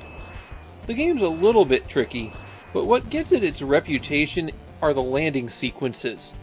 After you complete your mission, which will be mainly flying past enemies and shooting them down, you have to land on the aircraft carrier or lose a life. And in the landing sequence, they just shout directions at you. The thing is, most of the difficulty in that landing sequence comes from not understanding the control scheme. In particular, using your speed to control your altitude is very important. Since there's no continues, if you can't land the plane, you're not going to make it through all the missions. But once you do know how to land, the rest of the game is pretty simple. Your biggest risk is just getting shot down by things you can't avoid. I will give Top Gun this. So many people had the game and weren't able to beat it, that if you can beat it, you do have some bragging rights. Now here's one everyone should be familiar with. Despite only having 6 Robot Masters, the original Rockman is the hardest of the 6 Famicom games. Okay, 7 if we count Rockboard. While the bosses generally aren't too tough, with one enormous exception, the stages tend to be extremely difficult. The final stages in particular take an already challenging game and crank that up to 11. While you can continue infinitely, there's no password in the original Rockman, so you could put it down and pick it up later. You've got to beat the whole thing in one sitting. There's a well-known cheat to help you get past the tougher bosses. I'm not sure if it really gives you that much of an advantage. Just because you could beat that boss doesn't mean that you can make it through the incredibly precise platforming and the long endurance run to get to the next one.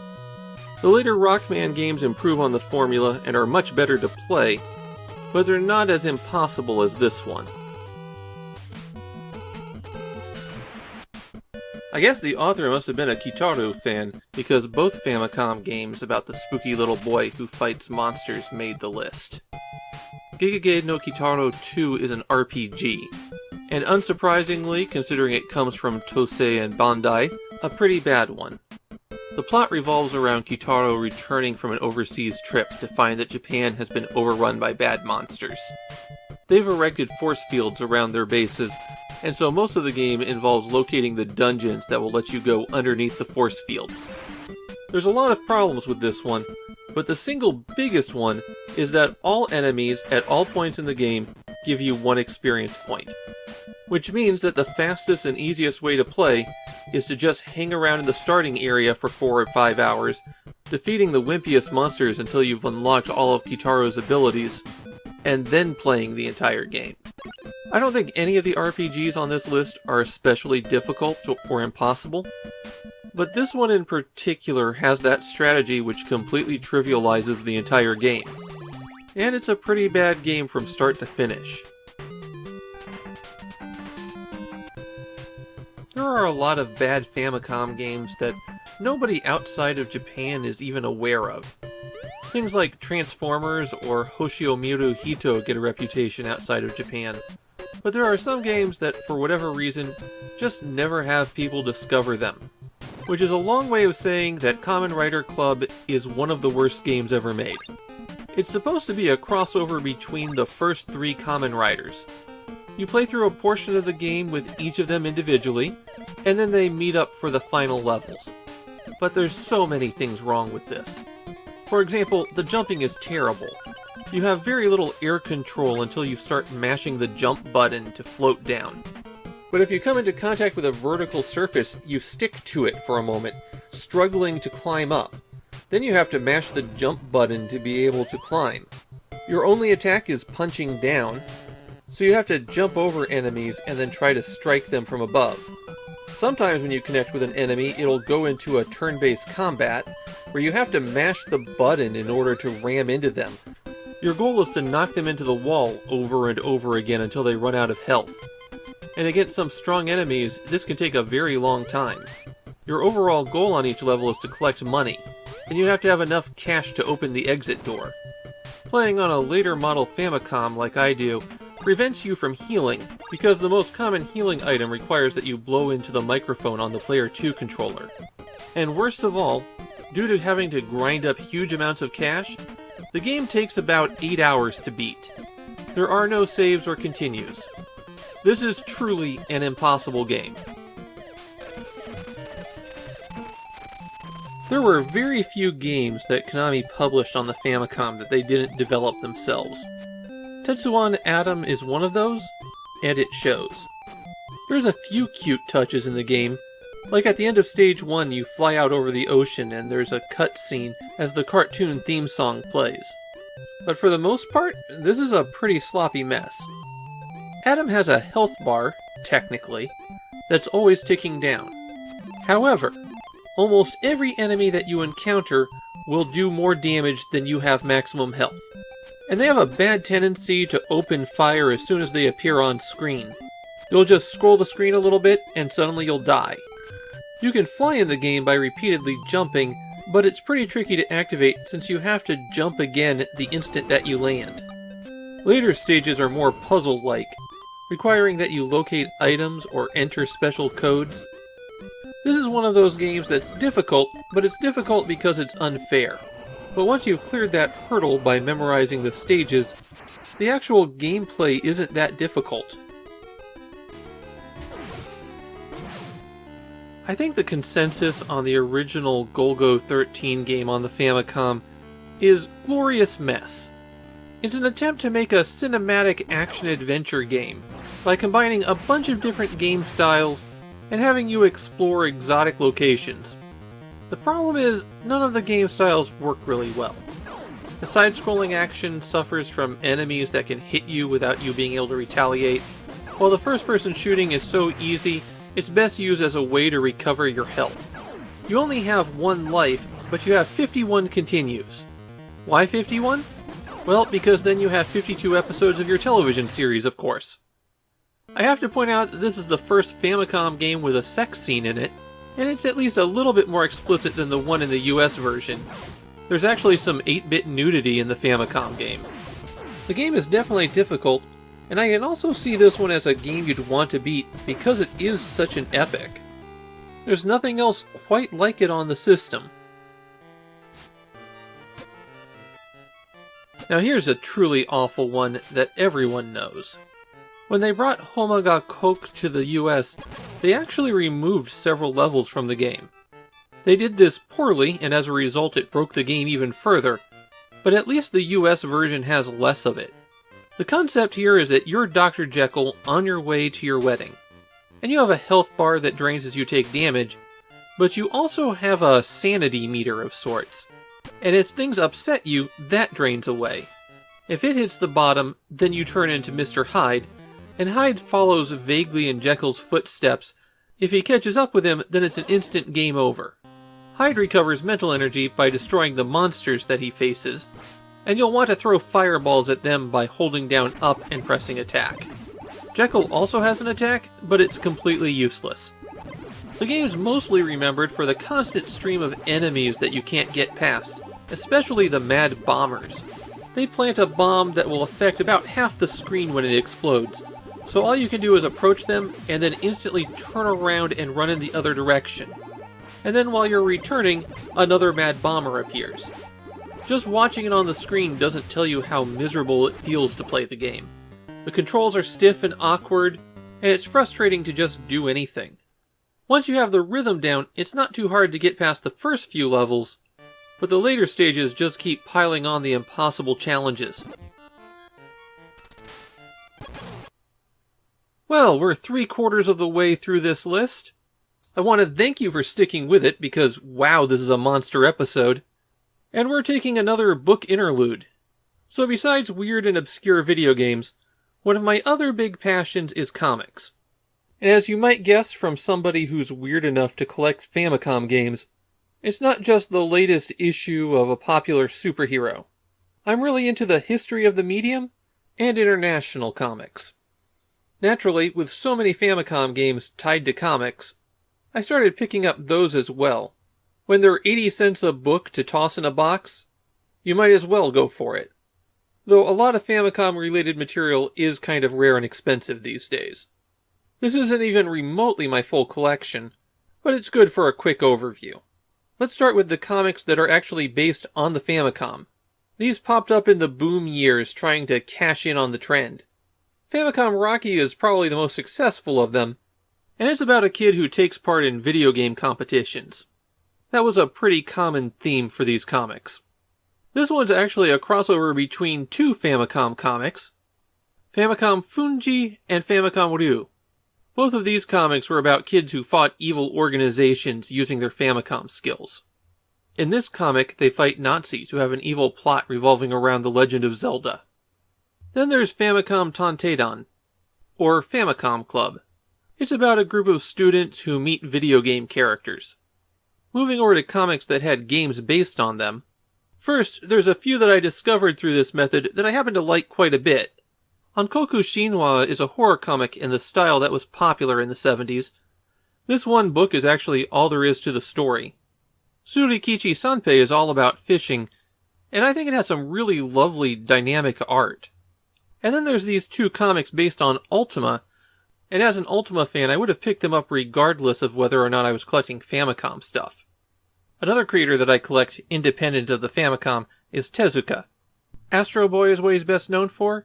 Hino Tori is his masterpiece, and Mitsume ga Toru has an amazing game based on it.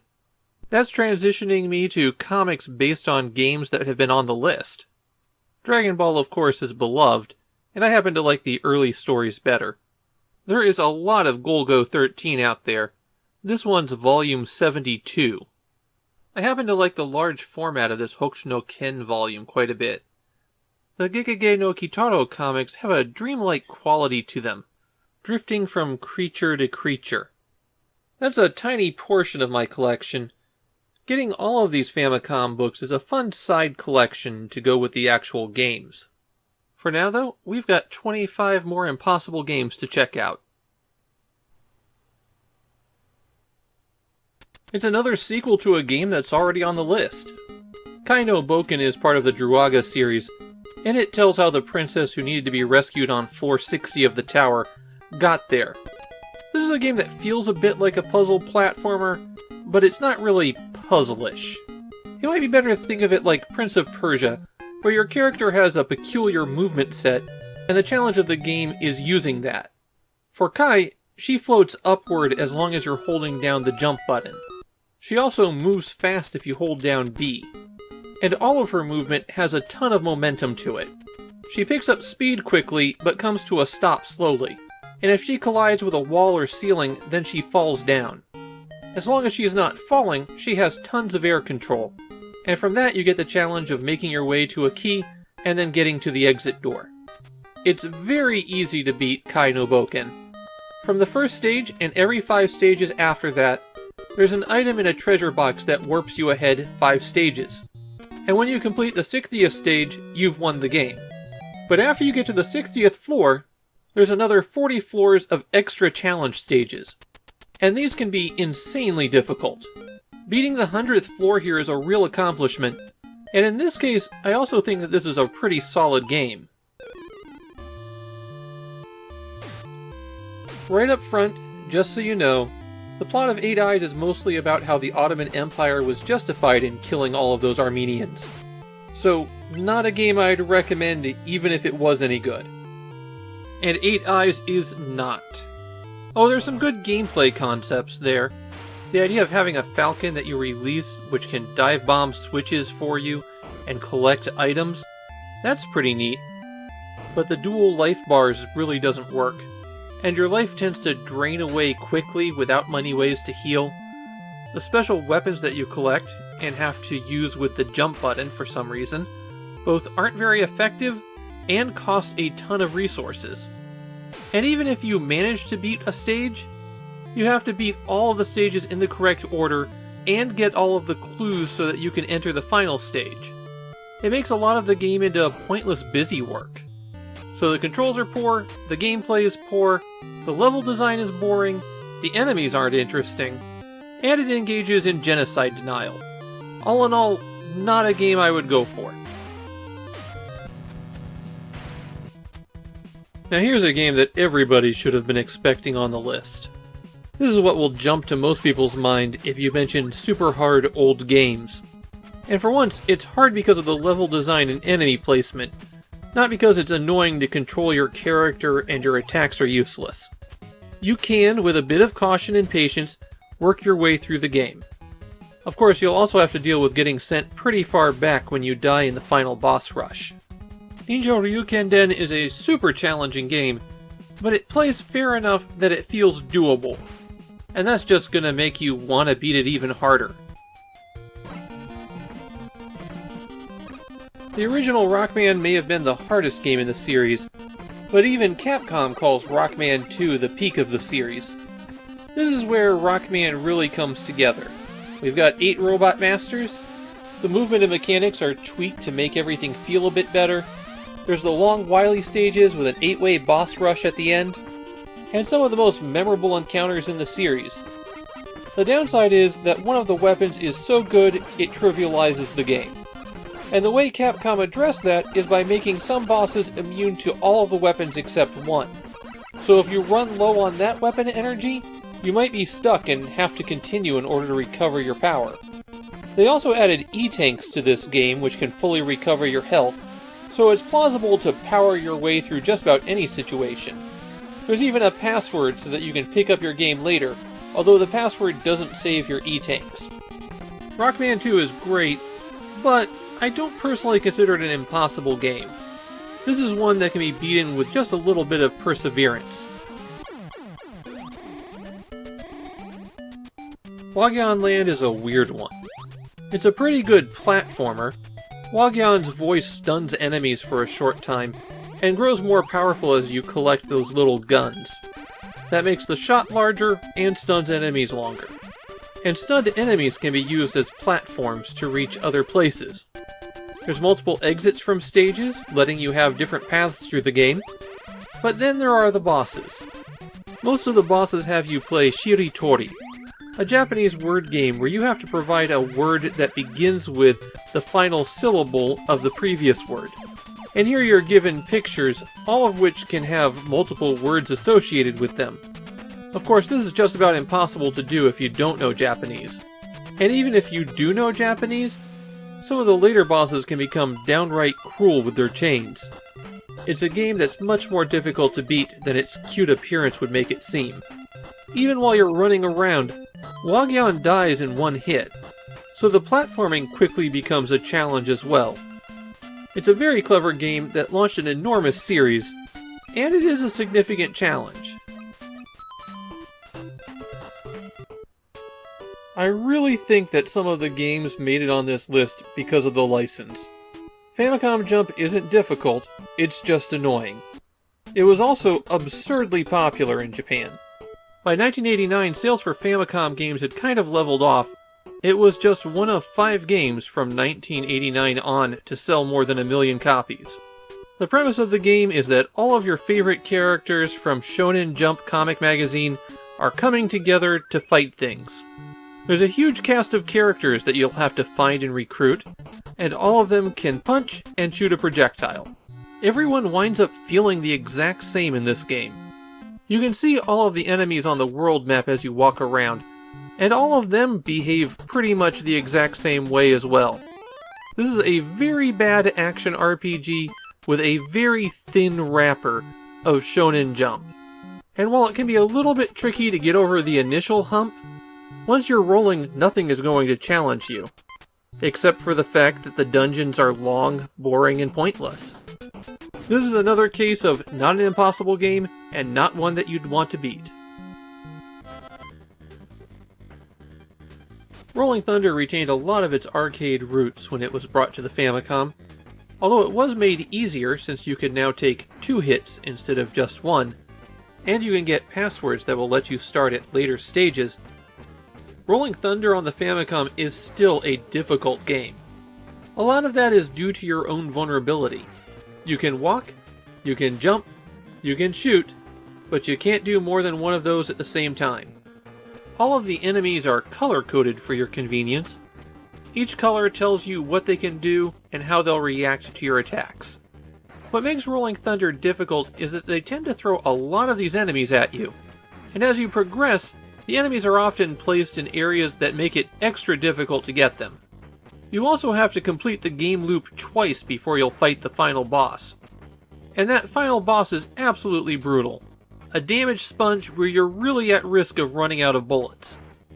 even with all the continues that you'd like, and passwords to let you pick up where you left off, Rolling Thunder is not a game that you're going to be able to just power through. Shadowgate is the centerpiece of the MacVenture line, a series of adventure games built around the then-new Macintosh's interface features.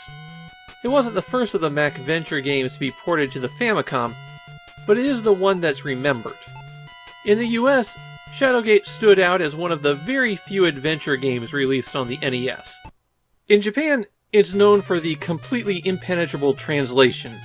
It's the Famicom's "A Winner Is You," only with 4,000 words instead of 4. Of course, Shadowgate's also an absolutely lethal adventure game. Any innocuous action, at any time, could just kill you. Fortunately, when you continue, you go back to the state that it was when you entered that room, so you'll never lose too much progress. Unfortunately, a lot of the puzzle solutions are completely impenetrable. They're a real, you have to try anything and everything so that you'll find the thing that works. Shadowgate's a tough game to beat if you're not following a walkthrough, and it's even tougher if you're trying to play the Famicom version, where you'll always be scratching your head trying to figure out what they meant. There's some real contenders for the worst Famicom adventure game on this list, and people can make really good arguments for any of them. But for my money, this is it. Mindseeker is based on a real-life con artist and Uri Geller knockoff, who made the talk show rounds in Japan in the 80s, demonstrating his amazing ability to bend spoons. Note that I did not say bend spoons with his mind. You might have noticed on the cover of the game Fatal Frame that it claims it was based on a true story.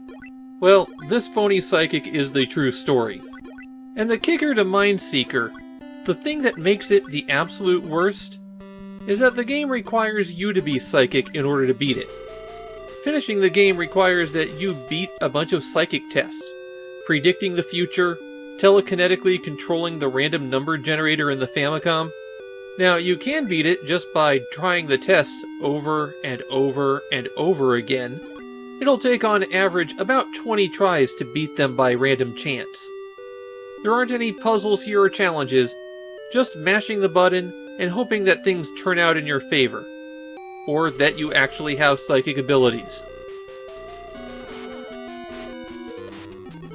There aren't many Famicom games that get a US release 30 years later, but Holy Diver is one of them, as it gained a reputation both for being difficult and a pretty good game. Now, in terms of quality, I can't say I think it's brilliant. It's a solid but not really fantastic game, but its reputation for difficulty is well earned. The enemies are nasty and they come at you quick, and they're often placed in ways that you really can't get to them. There's two important keys to completing the game. First, you have to find treasures on each level that will enhance your abilities, and second, you have to get spells. You have a magic meter, and the spells tend to be pretty costly, but there's a lot of places where getting through the level will require their careful use. Holy Diver isn't an especially long game.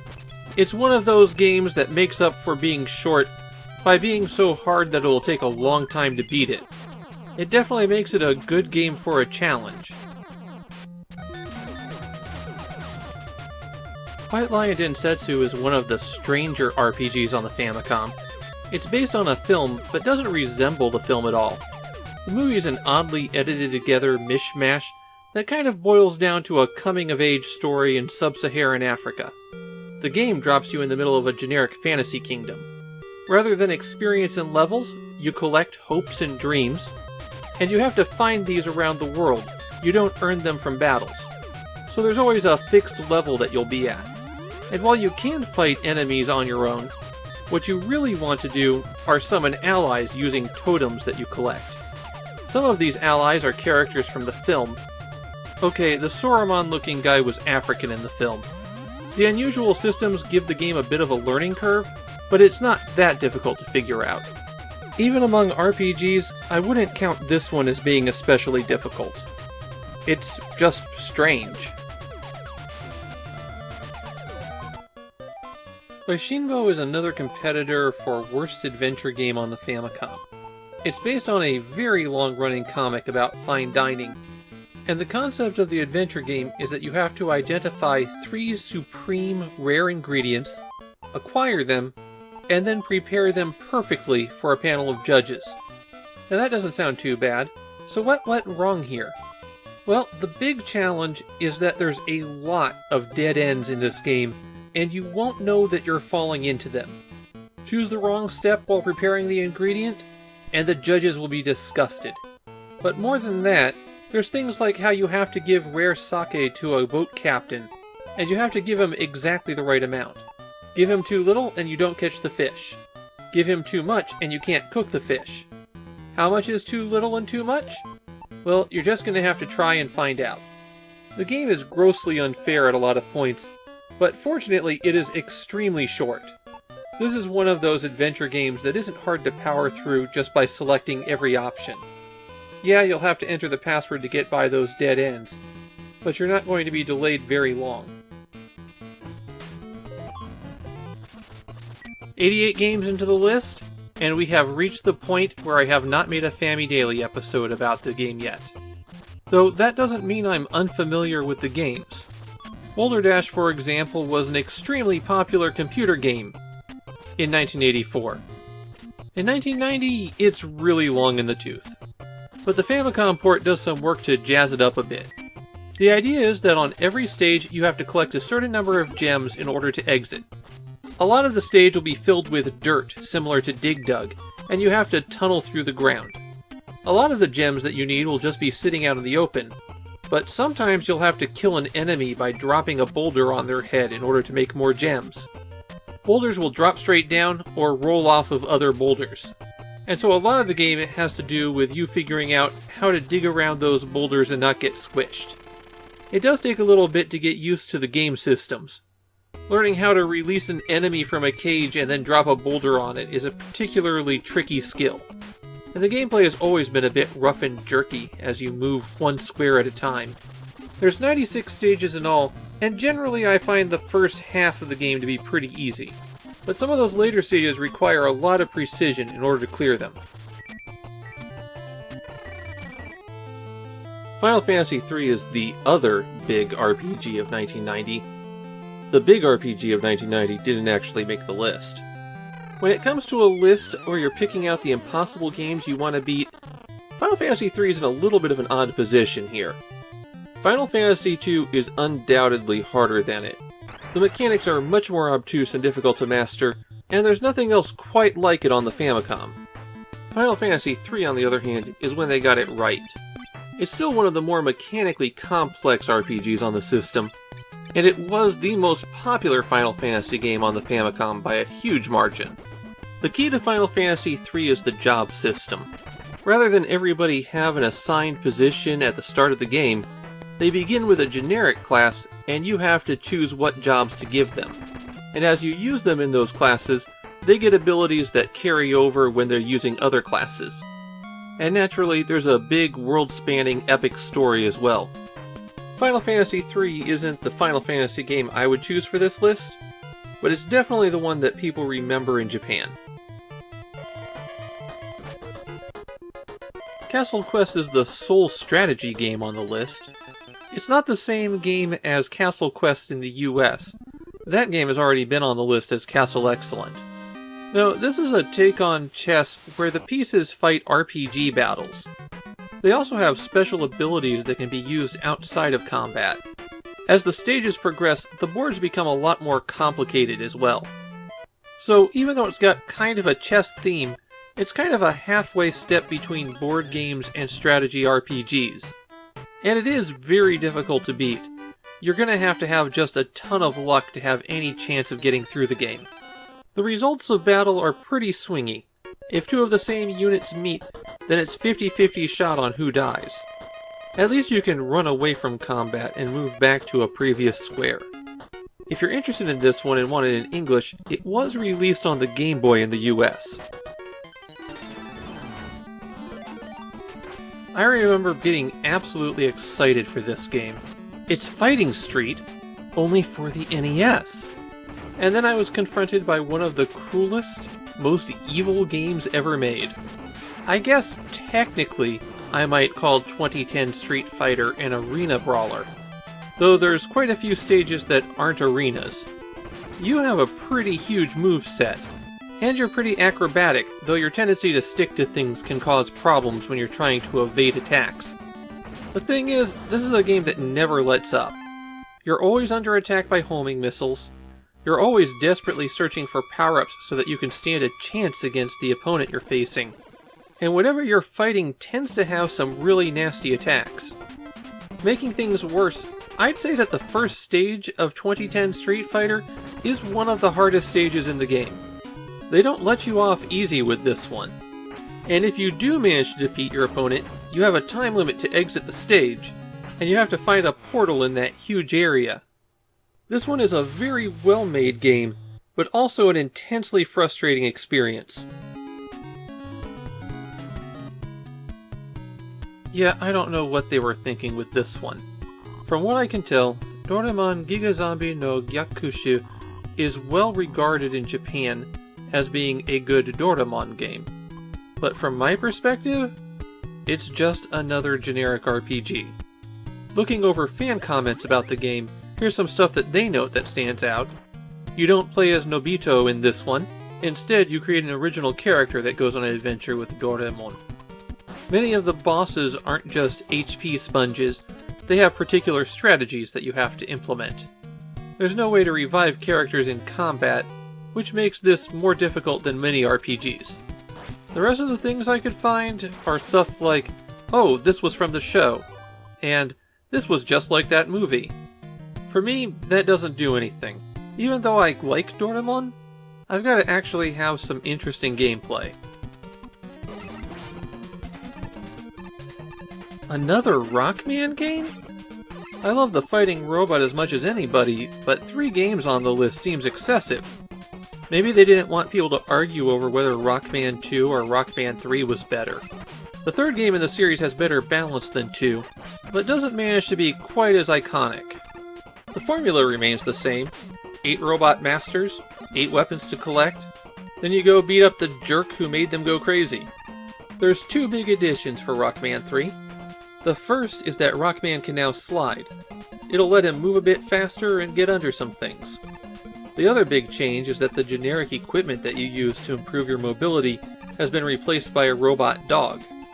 So now instead of riding on a rocket skateboard with a 2 printed on the side, you can ride on a rocket dog. I might sound a little bit down on it, but that's more because it's a third Rockman game on the list. The original is the hardest of the Famicom games. The sequel is the one that everyone remembers. And Rockman 3 is just the last great Rockman game before the series starts to slump. I'm not sure that justifies it being here. Well, at the very least this is the weirdest shoot-'em-up on the Famicom. A giant ghost head rampaging across the demonically possessed United States is definitely a political statement. And it can be a pretty hard game too. You have a life bar, and getting shot by bullets doesn't affect you too much. The thing is, there's background objects that will damage you, and they do continuous damage, so touching them for a split second will kill you. Otherwise, you go around blowing stuff up, catching people who fly out because they're power-ups, and do enormous damage to landmarks of the United States. There's only 5 stages, but the stages are divided in half, and they can be pretty long. You only have 1 life, and there's 5 continues with which to beat the game. Since death has a tendency to come out of nowhere, and sometimes you can't even tell what killed you, Abarenbo Tengu is really challenging. It's also relatively well known for being such a strange game. That makes it one that people want to beat. You're looking over on the left-hand side and you're going, oh, Tosei and Bandai again. Well, here's the thing. The Magical Toruruto are the best games that they made for the Famicom. In fact, I would say that they are actually good games. It only took Bandai 7 years to make a good game for the system. This is an action platformer where you're playing the titular Toruruto-kun, and you have a giant tongue that you use to slurp up enemies or treats. You can also buy special power-ups in between stages.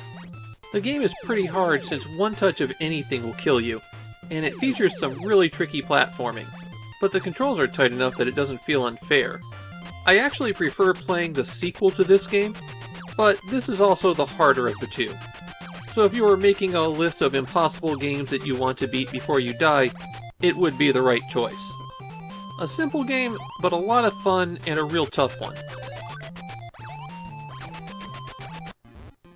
Dragon's Lair was the one game on this list that I didn't have when I started making this video.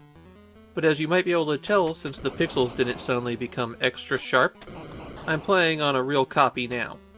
It's a little bit surprising that this one is also well known in Japan for being an awful game. It's not a game that you would have expected to get a Japanese release.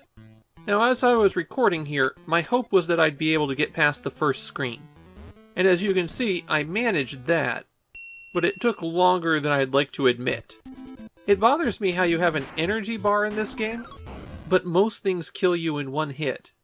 In the Famicom version, the B button does nothing, and you have to press up to jump, which is practically screaming that this is by a European developer who is used to making games for those computers.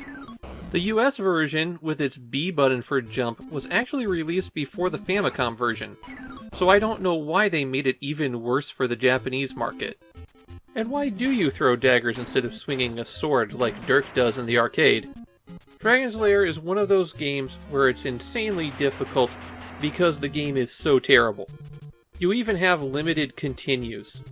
I can't really say that its place on a list of difficult Famicom games is unearned. This is a fun one, since this is one of the rare instances where the US was the only region that didn't get the game. Hebereke is really great though. You have a team of 4 friends, each of whom has different abilities. You have to explore a giant platforming maze to find them, and each ally you find and power-up you obtain extends where you're able to go. That's a formula that sounds a little bit familiar. You have to press down and A as you're jumping to be able to stomp on enemies, and doing that turns them into a ball which you can pick up and throw. For a while after this game, Sunsoft used the characters from Hebereke as their mascots. They'll turn up in a lot of Sunsoft games in the early 90s, and there's even a few spin-off series for them.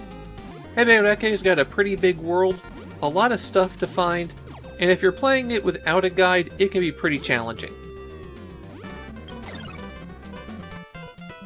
The SD Gundam Gaiden series are games that Japanese Famicom fans swear up and down are actually really good, and I doubt that anyone outside of Japan would ever believe them. These games are based on a spin-off of Gundam, taking the deadly war machines from a dark sci-fi future to a cutesy form, and then transplanting those to a European fantasy setting.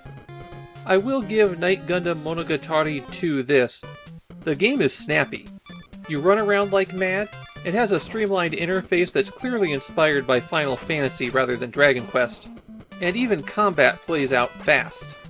The story takes inspiration from Dragon Quest rather than Final Fantasy, splitting it up into 6 chapters, with the 6th chapter where you bring the team together to go fight the big villain.